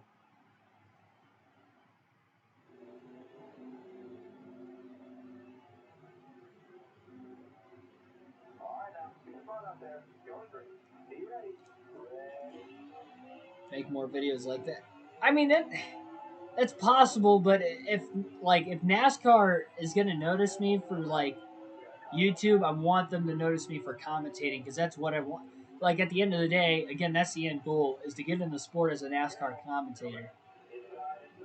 commentating the races on a weekly base or on a weekend basis, whatever network I'm with. Even if that means like getting into radio first, which I feel like radio would actually kind of fit me pretty well, especially to start. Like I feel like I can get the grasp of radio probably a lot easier than what I would um, TV. Because even when I'm at the racetrack and I can hear the audio of like the MRN, obviously I'm trying to listen to it to know what's going on around the racetrack that I missed. But I also like when I same thing with when I watch like a broadcast on TV when I'm not doing the live commentary for you guys.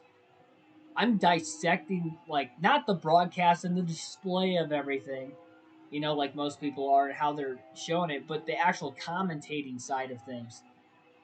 How they send it to commercials, how they, like I dissect all of that in my brain and you know just keep taking mental notes. Really try to commentate on iRacing. I'd like to. I don't know how that would work exactly, because I don't have iRacing. So I don't know if I'd be able to like. I would have to think I'd probably have to have iRacing to go into a lobby and commentate for a random you know lobby or something like that. I feel like I'd have to have iRacing to look off of, and I don't have that. This laptop isn't compatible enough for it. I'd have to get a more up to date computer. I think that's how it would go at least for me to actually see what's going on in the commentate. But I would. I mean, that would be another. That would probably be like the next step, probably.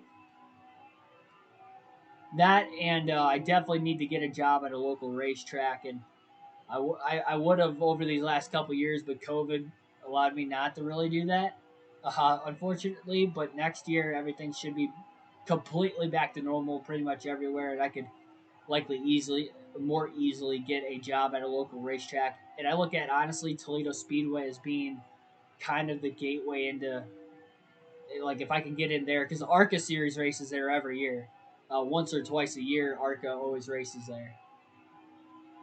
So if I can get myself in front of ARCA, NASCAR owns ARCA now a couple times a year even. Like that alone will help. That will definitely help. It's like, oh, okay, this kid actually is pretty good. He's young.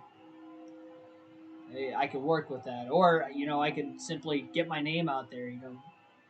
Fox covers ARCA. Right now, well, Fox and NBC, I think they both do. But whoever they cover, does Fox still cover ARCA like for the full season, like they do the trucks, or does it split half and half with NBC like the Xfinity and Cup Series does? Because I've been at the track the last few weeks, so I haven't been able to. Like, I don't know if ARCA's still on Fox or if it's on NBC. Because I know K&N was always on NBC. And now it's the ARCA East and West Series, so I'd like to think that they're probably on NBC. I don't know. But, whatever network comes in, to broadcast the race on television, I'd try to, find somebody and be like, hey, is there any way I take this name, remember it, write it down, give it to somebody important or something, tell them to look at my body of work or whatever. By that time, I'll have, more experience at the track. There'll be way more stuff on YouTube as well, so probably more variety of things by next summer. By that time, I'd be working there. But that's kind of like the next like big step in my head. And I don't need iRacing to do it. Yeah, if I can figure out a way to do it and do it professionally and cleanly, that doesn't look scrapped together at the last minute, like actually playing out and stuff. But I still have plans. I want to do a collaboration with the NASCAR YouTube community and do that game show. I'm really big on it. And I didn't mention anything to Danny B when I saw him in person in Nashville because I didn't want my first impression of meeting those guys to be like, hey, I got this idea. But now that I'm looking back on it, how nice he was and everything, I probably could have actually done it. And I seemed reasonable. Like, I made a pretty good first impression, I thought. I mean, the fact that he, tweeted something about me before I even, like, and I didn't even tell him I had a YouTube channel. Like, for all he knows, he doesn't know I do this stuff. He doesn't know I do NASCAR stuff on YouTube. He just knows me as a fan of the channel. from the last few years, seeing me sporadically. I'm not in the comment sections too much, but at times he does remember. But yeah, I kind of looking back on it, I kind of wish I would have said something to at least because ideally I'd like to do it in the off season. Well, I post on YouTube if I get a NASCAR job. That'll just depend down the road. I probably will. It won't be daily like this, I guarantee it. And it'll probably be, I would like to think, maybe more different stuff. Maybe do it like a NASCAR video game like once a week still, maybe. Because you got to figure I wouldn't be working Monday, Tuesday, Wednesday. They'd probably have like production meetings at the track and stuff Thursday. And then when practice and qualifying comes back, you'll have Friday, Saturday, and then race on Sunday and stuff like that. But, there'll be 3 days a week I'm not working that I could easily, still do YouTube. For sure. Now that I have grown, an audience, you guys, love the channel, I would not hang you guys high and dry by any means. I try to give back to you guys as much as I can by just doing these streams every day because I enjoy it too. I'm doing it from both sides of the spectrum. Like I'm doing it for you guys, but I'm also, doing it for myself too because I do like doing this. And you have to be that way, with it. You have to be 50-50 with it because, if you're not enjoying what you're doing, why are you doing it? But I get the added satisfaction that you guys enjoy the content, which is awesome.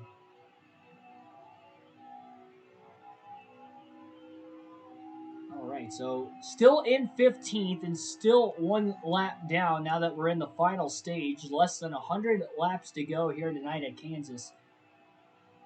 Only 3 drivers are 1 lap down, so Alex Bowman right now in 13th is in the free pass position. Schneider's 24 seconds behind him, and he's only a few seconds, probably a half a straightaway or so ahead of race leader Kyle Busch, who has dominated the second half of this race after Denny Hamlin went a lap down late in stage 2 on an offsetting pit strategy that did not work for guys like Byron, Bowman, Hamlin, Johnson, and now you see, Bowman's still a lap down. Byron's 2 laps down. Johnson's 2 laps down. It may have taken those guys out of contention to win, but Denny Hamlin, on the other hand, he did get the free pass at the stage break. I don't think he's got a fast enough car to catch Kyle Busch on this green flag run, but he gets another caution. He can restart right up there with the top dozen and not at the back of the pack like he just did. Maybe we'll have something for him. And as far as Schneider goes, he is going to need a caution very, very quickly here, or he's going to lose a lap to Kyle Busch. And if he does end up getting the caution, he's going to need everybody to pit so he can take the wave around under the next yellow. He's doing what he can to try and get a top 10. It's only 12 cars on the lead lap right now, so if you just get to the lead lap and maybe 2 of them DNF in the final stage as well, there's your top 10. So it is worth fighting for. And they'll try to block Kyle Busch when Busch gets here. And running that middle of the lower line there in the middle of the corner. Busch didn't get close enough to him that time anyway, so it's not like it really mattered there as he blocks Kyle Busch through the tri-oval. And here comes Denny Hamlin. Caution now. Caution is out. Right before Schneider lost his lap. That was a big block on Kyle Busch. As we now get our 5th caution of the race here tonight. Hamlin drove from the back of the field to 2nd on that restart. Maybe he does have a race-winning car after all.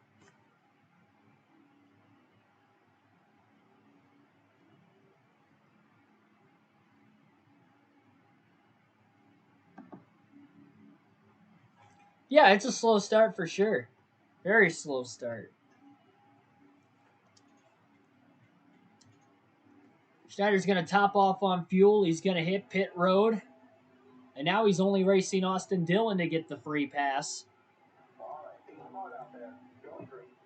And he's still 1 lap down, survives. The top 3 stay out of the pits there. Kyle Busch, Denny Hamlin, Matt Kenseth, fourth on back on fresher tires for the restart. Green flag back in the air here at Kansas.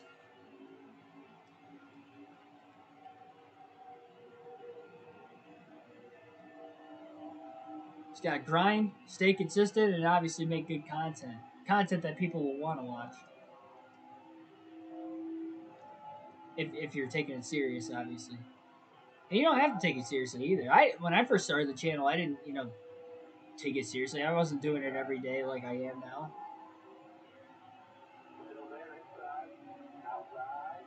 It was like 3 or 4 months in before I started doing it every day.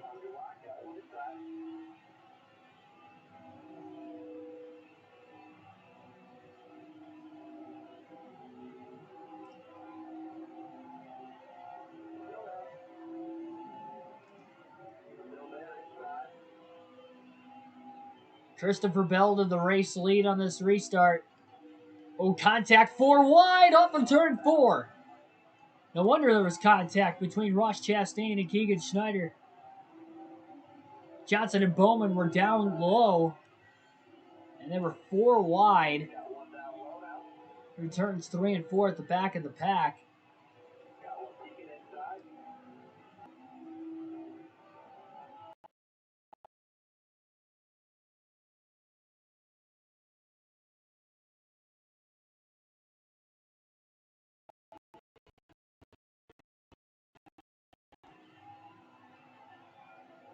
Still 82 laps to go, 81 actually for the leaders. And rookie Christopher Bell trying to win. Schneider and Chad Fincham are the 2 rookies with the win this year, so there is still a battle for the Rookie of the Year for Schneider. And now we get another caution. With 82 laps left, caution is out.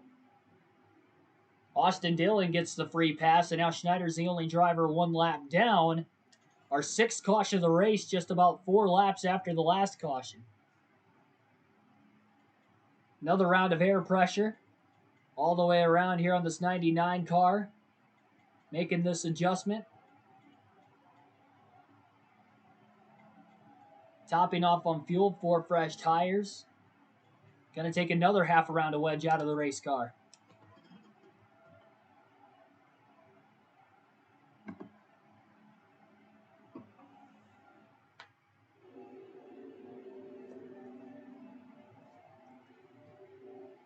Schneider's the only one lap down. We get another caution while he's 1 lap down. He'll get back on the lead lap with another free pass, so this is big. Split strategy with the leaders. Not everybody pitted there, so that's why Schneider pitted as well to not take the wave around because he couldn't take the wave around. And again, Austin Dillon at 14th got the free pass that time. Green flag back in the air here at Kansas. Still going to be short on fuel to the end of the race. We have just less than 80 laps to go here tonight at Kansas.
James Knight, welcome to the stream.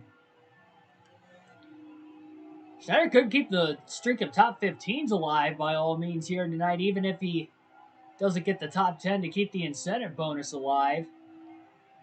Could make it 7 top 15s and 6 top 15s in a 7 race stretch. It's 5 of the last 6 coming in. Really only excludes Richmond in those last 6 races that he did not get a top 15 finish. He finished 23rd at Richmond.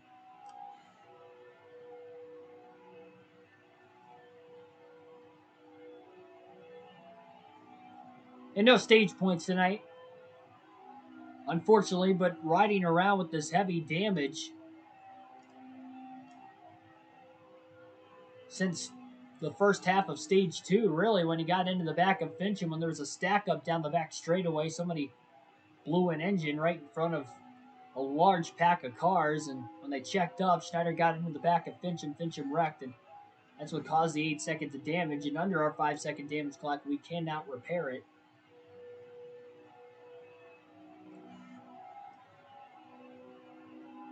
Just doing the best with what we've got right now. We'll alternate through the different camera angles for the final time for a little while now. And Denny Hamlin, after being a lap down earlier in the race, is now back out in the race lead.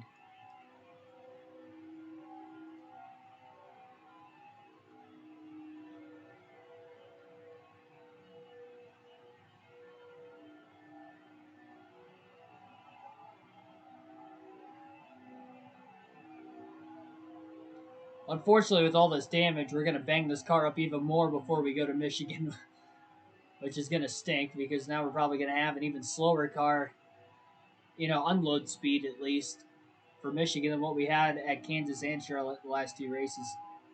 Michael Turner, welcome to the stream. He's still running with lots of damage. Yeah, need to. 8 seconds worth. Got to stay consistent with my rules.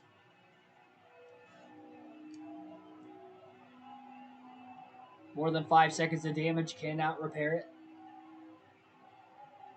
So riding it out right now. Open for caution, though. First and only driver 1 lap down. So if he gets a caution before he loses another lap, he's going to get back on the lead lap, and you never know what could happen.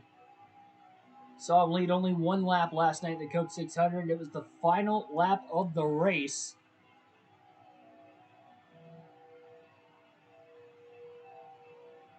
So this could be huge.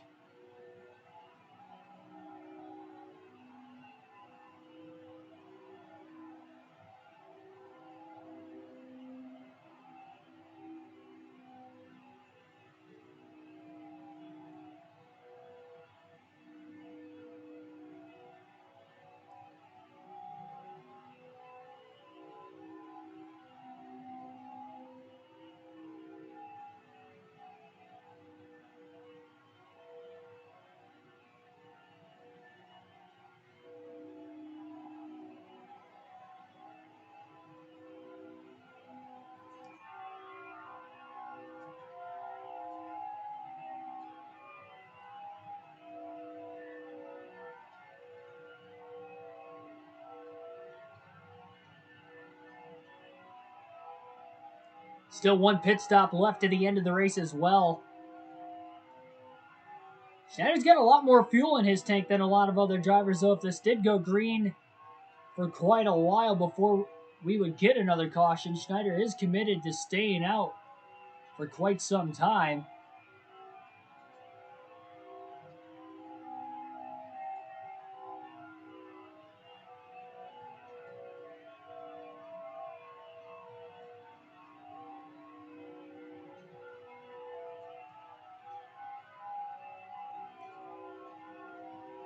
Not only is in no man's land on the racetrack with nobody close behind him or close in front of him, but that's for position as well. Nobody around him.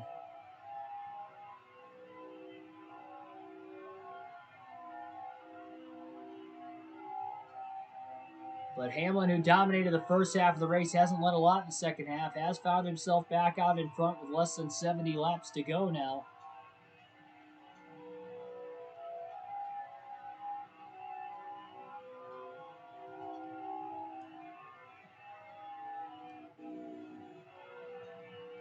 Hamlin still doesn't have a big lead by any means, though. Kyle Busch is not far behind him. As Hamlin goes up high, Busch goes to the inside, almost gets into him off of turn 4. And all of a sudden, it is a battle for the race lead. Schneider just bounced it off the wall through turns 1 and 2. That's not going to help the damage on the race car by any means. Can he get another timely caution? He's not going to be able to block both of these guys at once. He's going to be a sitting duck, it looks like. Likely through the tri-oval this time by Hamlin and Busch are coming up high to block Hamlin, and Kyle Busch is going to get to the lead on the inside as they go 3 wide through the tri-oval. Now Schneider is still in the free pass position, but he is now 2 laps down instead. And look at Bowman, who is also coming from a lap down without a win this year. He's inside the top 3. Trying to run down the 2 Joe Gibbs Racing Toyotas.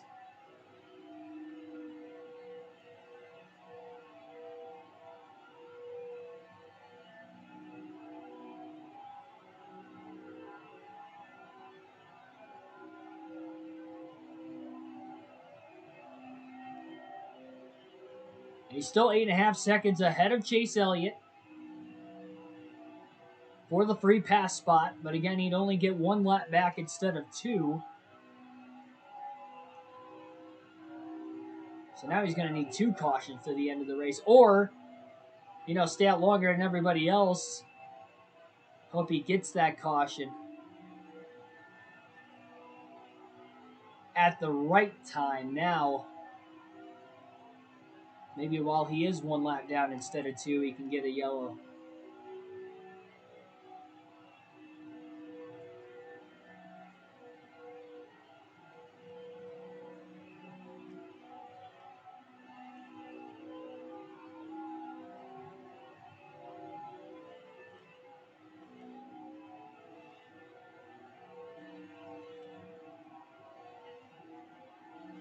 Seven cars under a blanket. Schneider in front of them all. Newman just gets to the outside. So does Christopher Bell. Schneider had to lift to keep it off Bell. It's going to get split 3 wide now. A little contact with Blaney. Blaney stays in the gas and stays to the outside of Boyer for 8th place. There's Kenseth in 10th. He has also battled from a lap down today to get back inside the top 10. A lot of adversity in this one.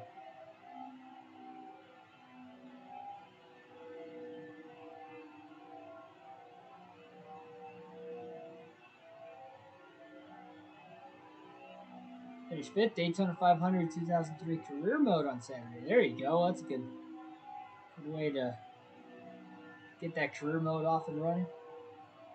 It's a big payday.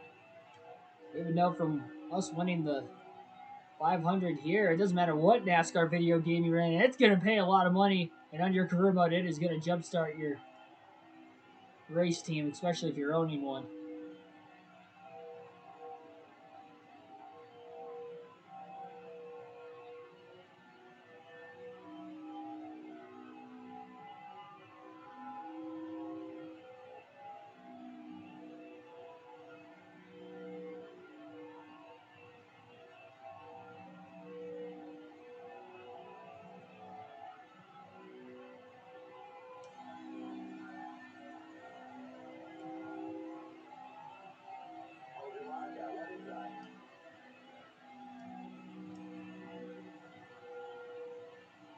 So being 2 laps down, Schneider is about 16 laps short on fuel to the end yet.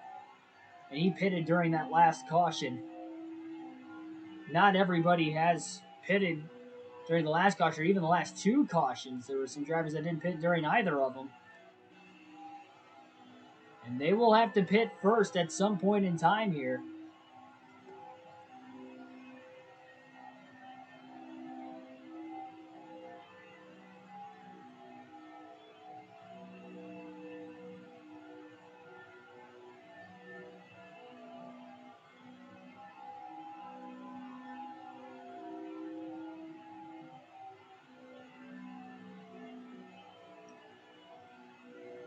Schneider's not going to be in that free pass position for much longer.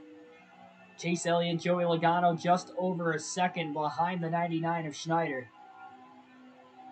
55 laps to go here at Kansas. Well, the top 15 is back on the line again here for the 99 crew.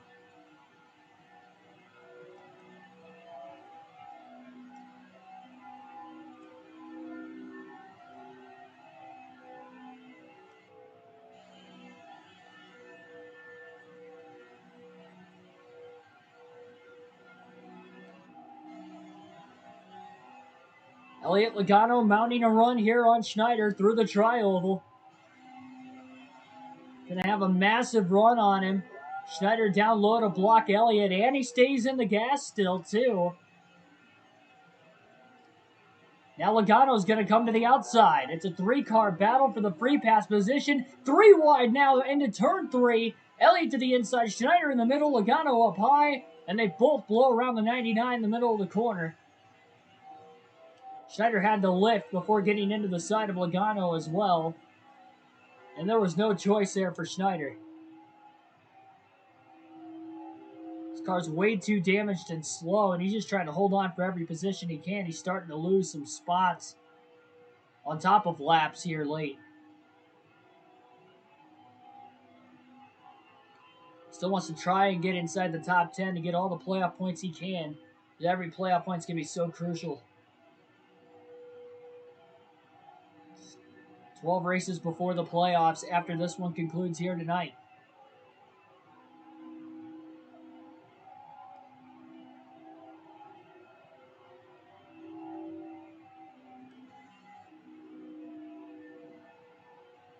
William Byron and Eric Almirola battling for 18th. They're about 3 seconds behind Schneider still.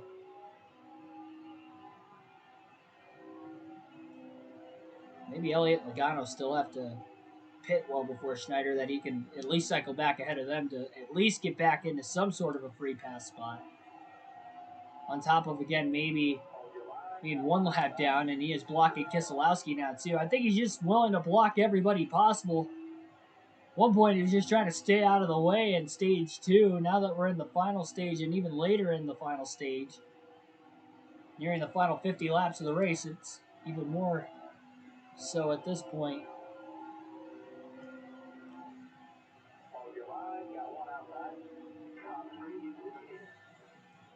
Yeah, Austin Dillon's the final car in the lead lap still, I believe.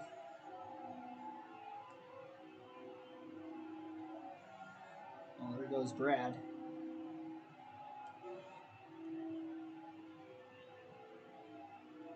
Never mind, Alex Bowman would be the last car in the lead lap.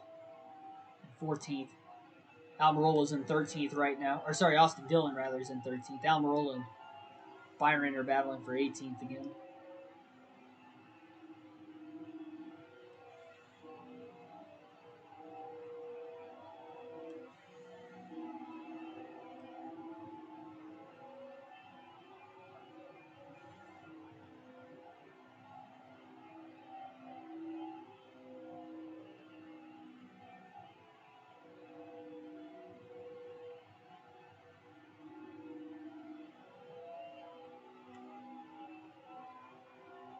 Well, now that the car's much slower, he's definitely able to go full throttle now if he wasn't before.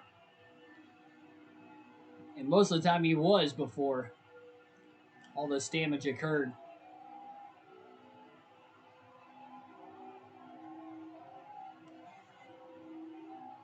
"47 laps to go, this time at the line for Kyle Busch.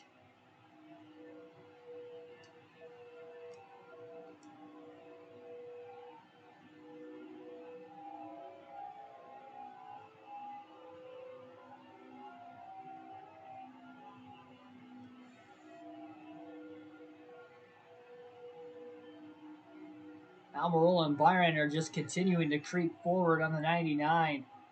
Schneider's able to hang on in the corners. It's just the straightaway speed was already lacking, but now with that hole in the nose of the race car, it's just making it even worse. And even slower down the straightaways, because again, he's going full throttle. He can't go any faster. Product of the damage at this point.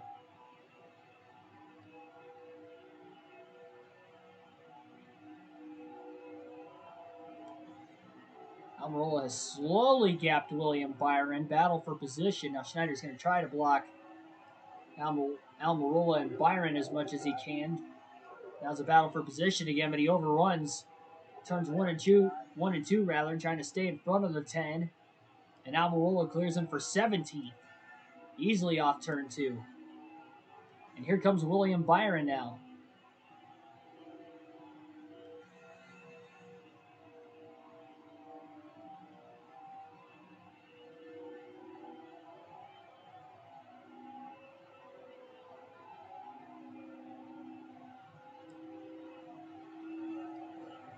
Up high to block Byron into turns 1 and 2. Willie B all the way near the wall. Schneider actually went to the middle. He didn't really have to block him too much there. Byron's going to get a little bit more straightaway speed down the back, though, and both cars... Actually, Schneider goes up high near the wall this time. Byron takes the low side, but he's going to have Joey Gase in front of him, so used as a pick. Schneider still holds on to 18. And now Byron's caught behind Gase through the tri-oval, so he's not even able to close in on the straightaway on Schneider that time. So they're trying to get going, too, because Kyle Busch might put him 3 laps down here shortly. For position, Schneider trying to block Willie B. Lifted into turn 3, really backed the corner up to stick the bottom, not overrun it like he did on Almirola. Rookie season in the 500 too, man. Schneider still trying to block Byron. Getting desperate with the moves, and now Byron gets to the inside. Schneider in the middle now in 1 and 2, and no hope. Byron's cleared off turn 2. Schneider's fading very fast, too.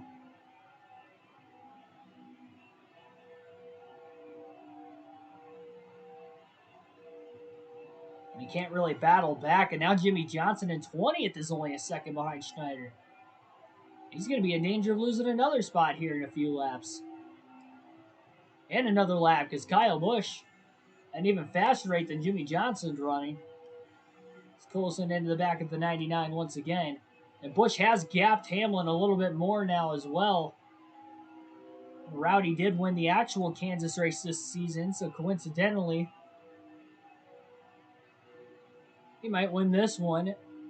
Also, would be his first win of the year, like in real life in 2021 this season, where his first win came at Kansas.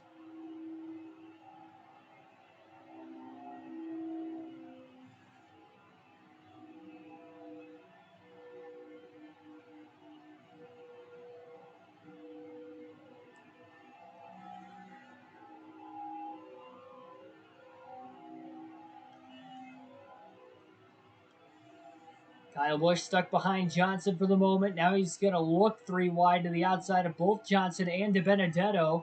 Jimmy trying to block and hold on to his lap, and that is allowing Hamlin to close in on Kyle Busch again. 39 laps to go here at Kansas.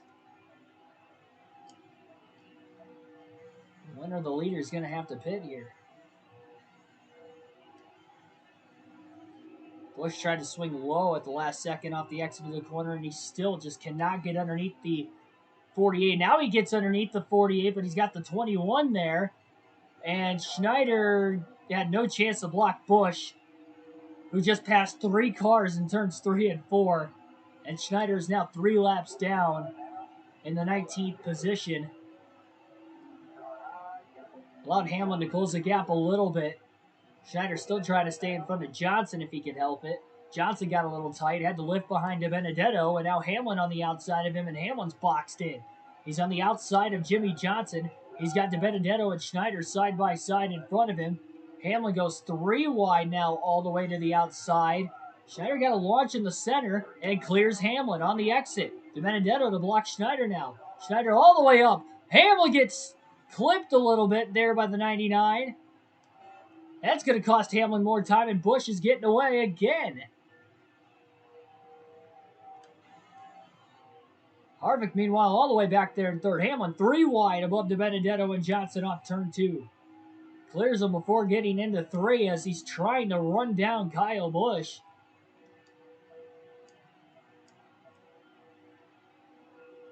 And issues with the lap cars keep striking the 11 of Hamlin.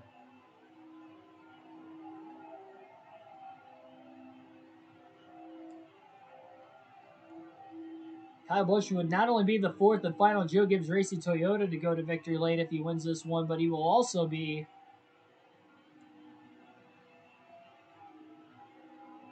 the sixth Toyota driver to win this season.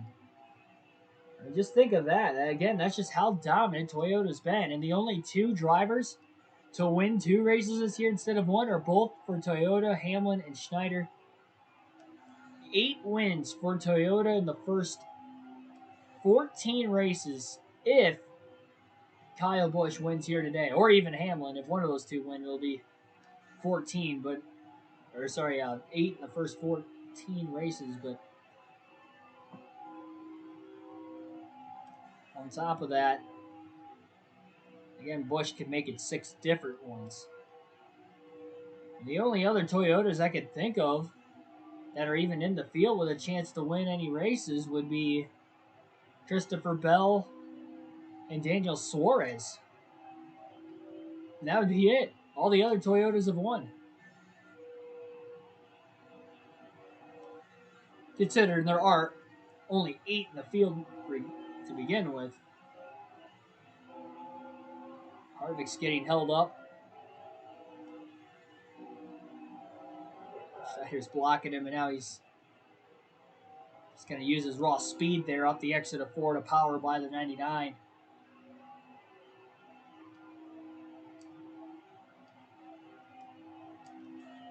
I don't see these leaders going much longer on fuel, considering they did not pit either under any of the last 2 cautions. There are some drivers that didn't. I'd be shocked if they go much longer.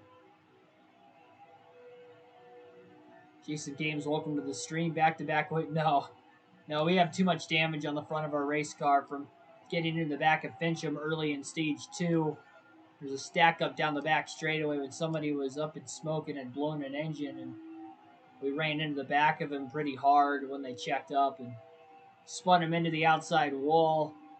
And the only damage we got was off that initial impact, but it's 8 seconds worth of damage, so it is not repairable under our 5-second damage clock. Hence why Schneider is 3 laps down now in 20th. But despite being 3 laps down, he is still in 20th. It could be worse. Suarez and Busch are slowly closing in on another 4 position. We still have one more pit stop to the end. It's a long green flag run we've had so far. We went green with 77 laps to go. This is the second longest green flag run of the race. Longest was when we had that caution at lap 10. We didn't have another caution to the end of stage 1. I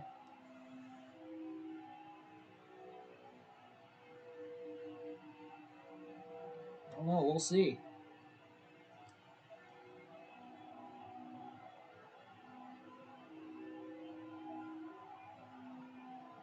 Only 30 laps to go.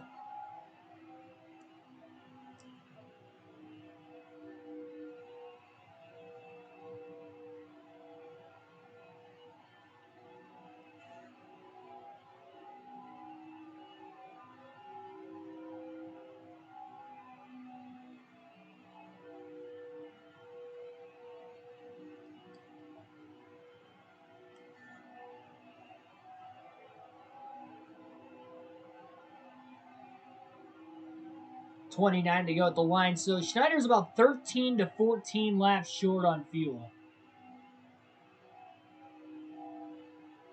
He may have to pit for that right front tire before fuel as well. But I think he should be able to make it to at least somewhere around 20 to go.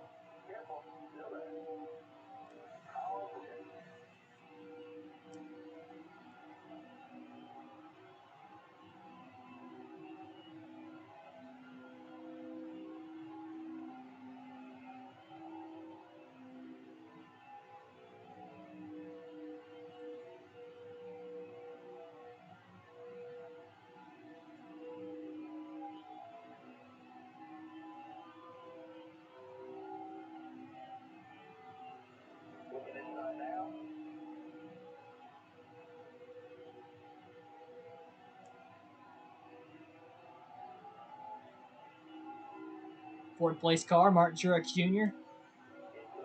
Looking at a top 5. 3 Joe Gibbs Racing Toyotas in the top 5. Plus a Hendrick Chevrolet and a Stuart Haas Racing Ford.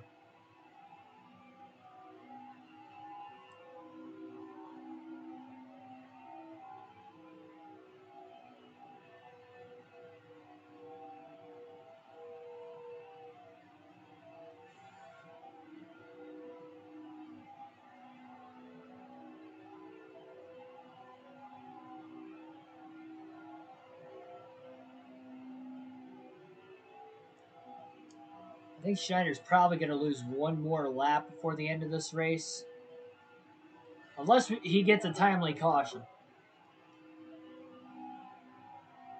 In the middle of green flag stops, knowing he can take it a little bit further than some of these guys. I'm just still shocked we haven't seen any green flag stops, and some of these drivers have been able to save as much fuel as they have during the course of this run.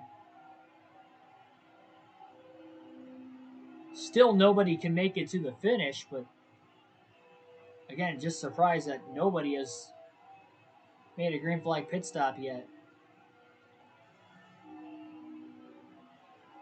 There's Christopher Bell in 6th place. Another rookie driver here.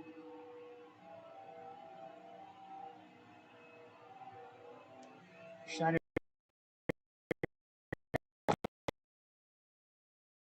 99.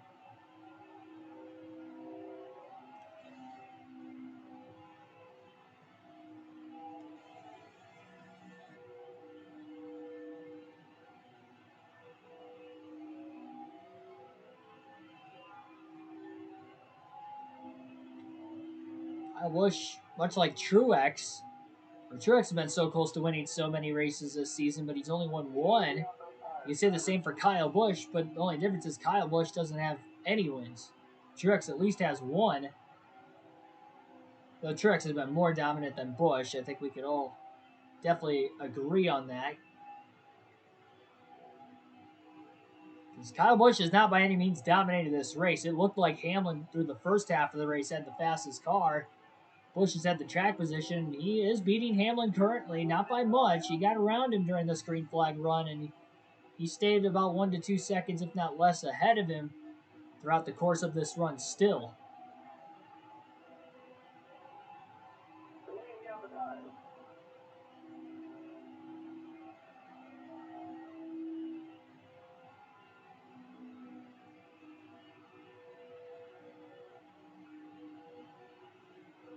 And the fact Schneider's lost 2 laps during this run.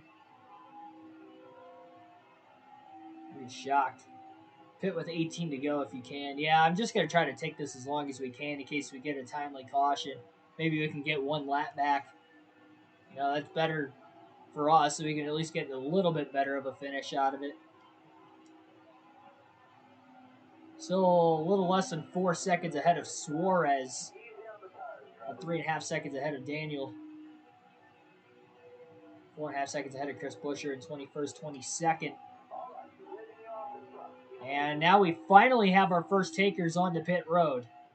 Again, I'm shocked that they were even able to go this long into the run, but a lot of drivers, a lot of them inside the top 10 are currently pitting. Thought Newman was going to go down onto pit road that time, but I guess he was just trying to get around Clint Howell. 20 laps to go, 19 to go this time by for race leader Kyle Busch. Busch is going to stay out of the pits another lap. Schneider had the lift off the exit of 2. He almost got in the back of David Reagan. He's caught a pack of much slower cars than what he is. A little contact with Clint Howell.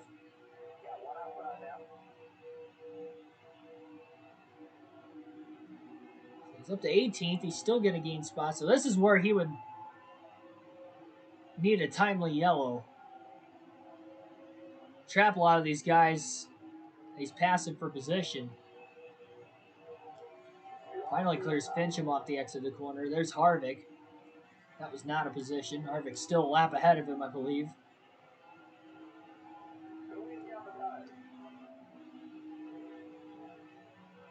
Race leader Kyle Busch, though, still out there. Was supposed to do the podcast earlier today, but I did not get home until well after 5. I got home much later than what I thought I was going to. I left at the same time I wanted to leave at, but got caught in traffic, and I stopped to get more cheese for the family on the way out today, too, instead of stopping where I was at yesterday with the cheese purchases while I was in Wisconsin. So I knew I wasn't going to be back anytime soon, at least, so I wanted to stock up on them, bring some souvenirs back for the fam. But I still thought I was going to be home before 5. According to Google Maps, I was supposed to be home at 4:24 when I left the cheese place, and I didn't get home until like 5:20. I got caught in Chicago, so unfortunate. Schneider's going to stay out one more lap. Kyle Busch is on pit road as we speak.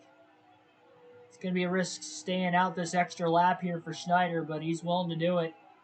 Alex Bowman has now cycled to the race lead.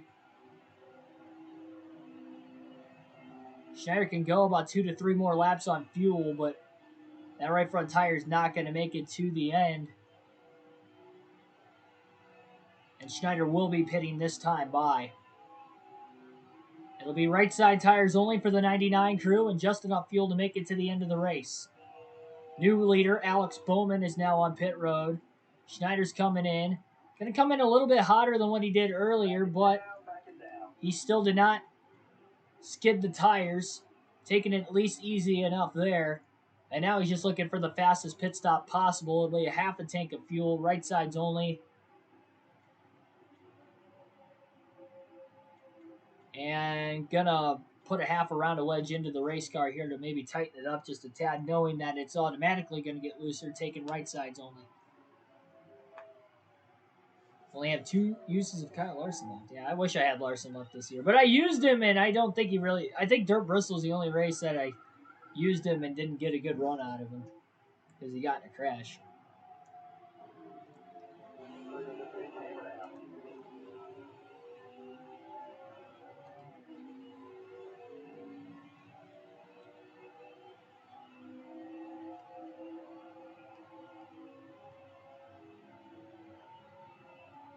How long he's in 3rd gear before he pulls up to 4th.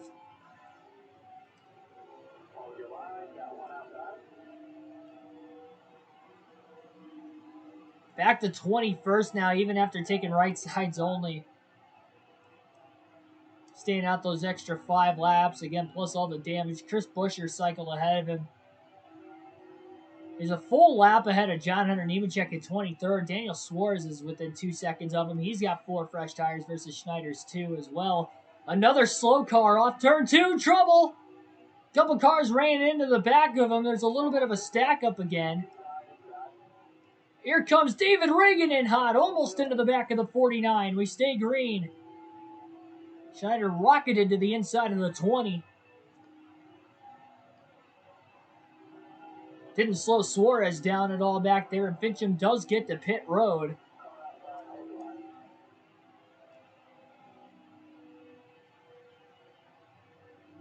"12 laps to go for Kyle Busch here at Kansas.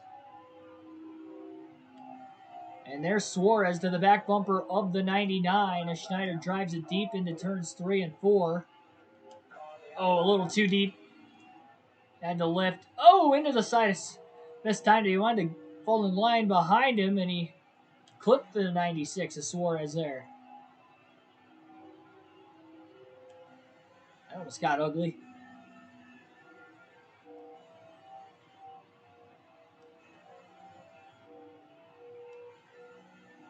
Kyle Busch still leads by a pretty big margin.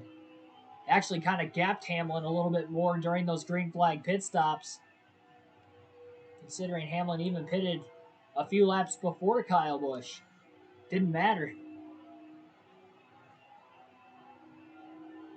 His left side tires will easily make it to the end here for Schneider as well.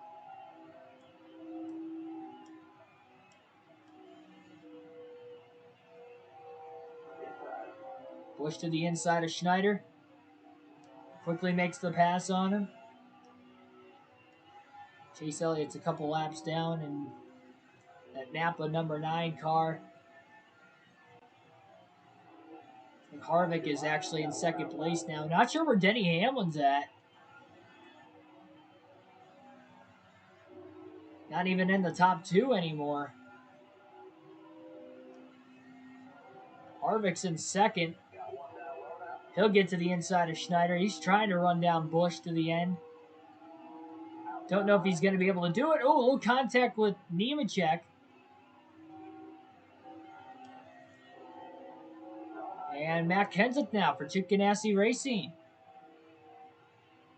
Oh, he's in 11th. My bad. He's not. I was thinking he was in third all of a sudden. I was like, where did he come from? He's a lap down in 11th, so that means there are only 10 cars on the lead lap. Logano multiple laps down in 16th.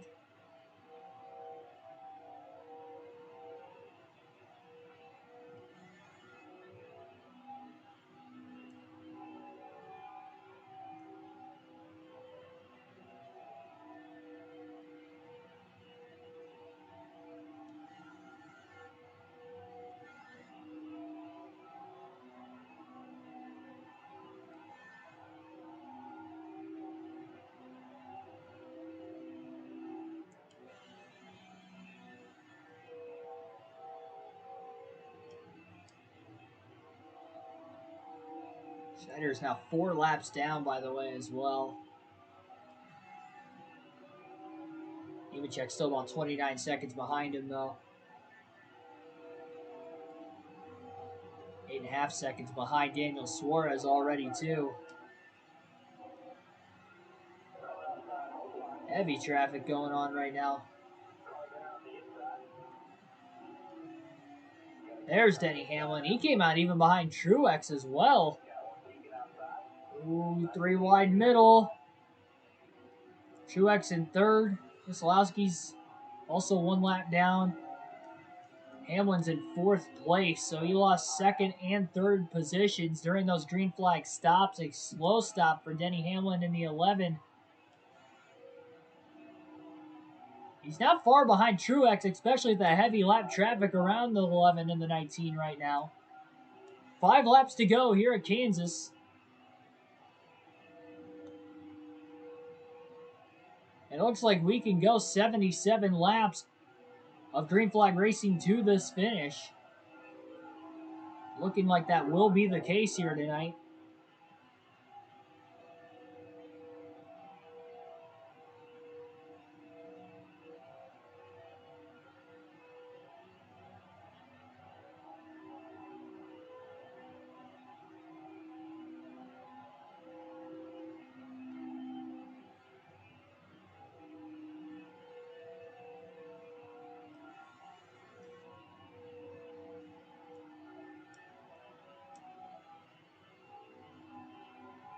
Three laps to go now for Kyle Busch. Next flag he wants to see is the white flag, knowing he's got a pretty decent sized lead over Kevin Harvick still. Unless Harvick has ran him down. I don't think he has. He was a few seconds behind him when Busch last lapped Schneider, and Schneider's not going to lose another lap to the end of this race nor another position, so it looks like he's got 22nd locked in unless we get another caution here late. Setting up an overtime finish. 2 laps to go now for Kyle Busch. 3 miles away from his first victory of the season to making 12 different winners in the first 14 races of the season.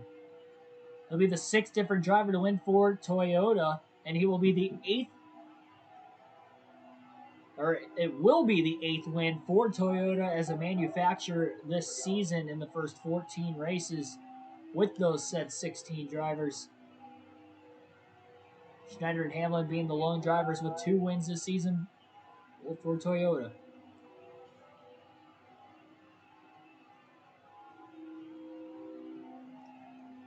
I think we picked the right manufacturer coming into the Cup Series. We saw some dominance out of Toyota in last season for the Xfinity Series as well. Really, all Xfinity Series. Consider Harrison Burton won the championship with 6 race wins in Season 1 of the Xfinity Series, and Schneider got the Season 2 championship for Toyota with the Supras as well.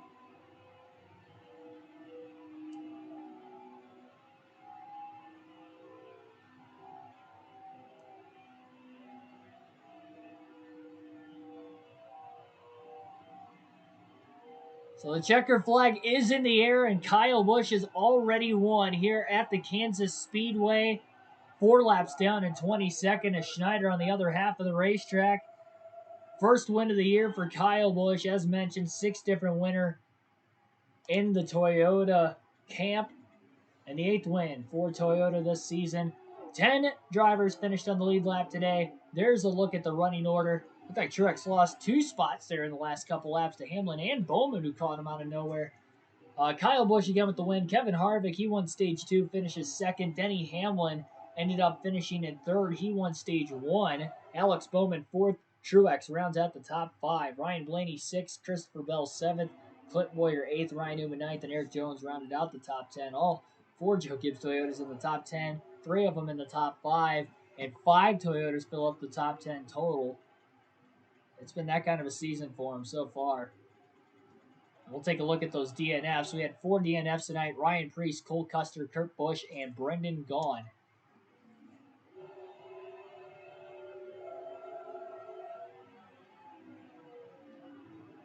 Busch is the 12th different winner. 14 races. There's our payout from this race. These point standings are not accurate, but the winners are.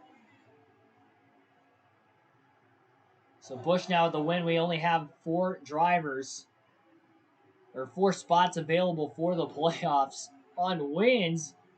And you look at Chase Elliott, Ryan Blaney, Alex Bowman, William Byron, Clint Boyer, Ryan Newman, all without wins, and they're all inside the top 16. Well, I guess they might not be in the top 16 points, but they're all up there, around there in points. Kenseth's got a stage win this season.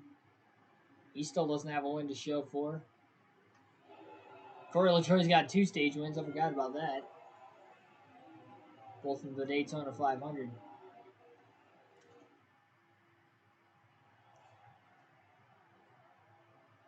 At least Truex didn't have as fast of a car as he did last night. No, he did not.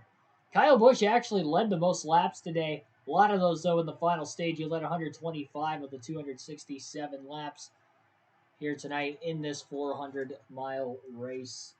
22nd for us. I think we really could have gotten a top 15. We could have played. I don't think we would have won by any means. Fincham watch, question mark. I have to update the point standings myself, so I have no clue exactly where he's at in points. Yeah, Dover, the Coke 600, and tonight's race, too.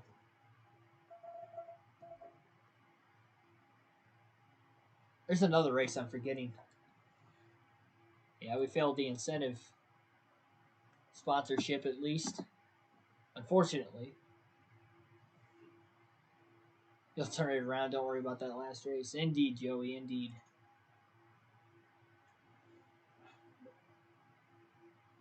On to my home track at Michigan for the Firekeepers Casino 400. 2 top 10s and 3 races. I don't think we can get that.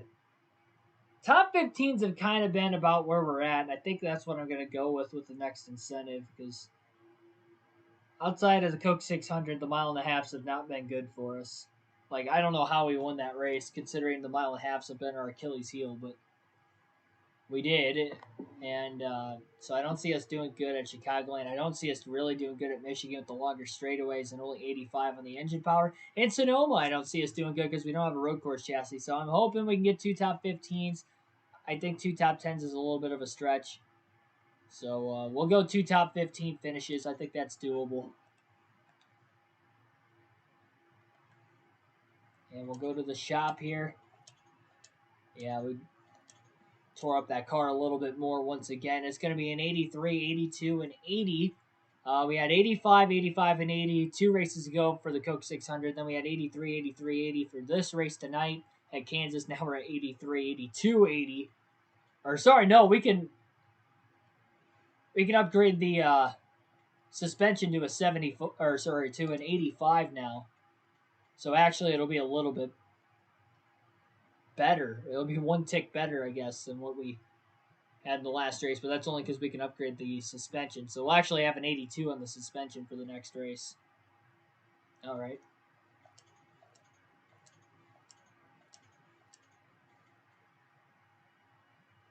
All righty.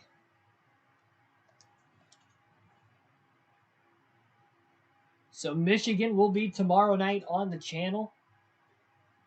I don't know if I'm going to do the NASCAR Fantasy Podcast tomorrow or if I'm going to do it on Wednesday. I think we're likely going to do it Wednesday. I think we'll shoot for Wednesday because we'll run Michigan tomorrow, and then we'll just run because I'm not gonna be able to do a Sonoma race on a day I have work. So my next day off is until Thursday. So we're gonna be looking at Michigan tomorrow. 100% NASCAR Fantasy Podcast when I get off of work on Wednesday, followed by a NASCAR 05 stream. And then tomorrow night's NASCAR Heat 5 stream at Michigan. We'll start things up at 6 p.m. Eastern Standard Time. So at 6 p.m. Eastern Standard Time, we'll run Michigan tomorrow for the Firekeepers Casino 400. I should definitely be home by then. And that's going to wrap it up here tonight. Like, share, subscribe for more daily NASCAR content. I will see you guys tomorrow at 6 at my home track at Michigan. We've won 2 major races this season in the Daytona 500 and the Coke 600. Can we win another major race, at least for myself, winning at my home track? We'll find out tomorrow. Thanks, everybody, for your support. As always, road to 1,000 subs, road to becoming a NASCAR commentator continues. Thanks, everybody. Catch you tomorrow evening.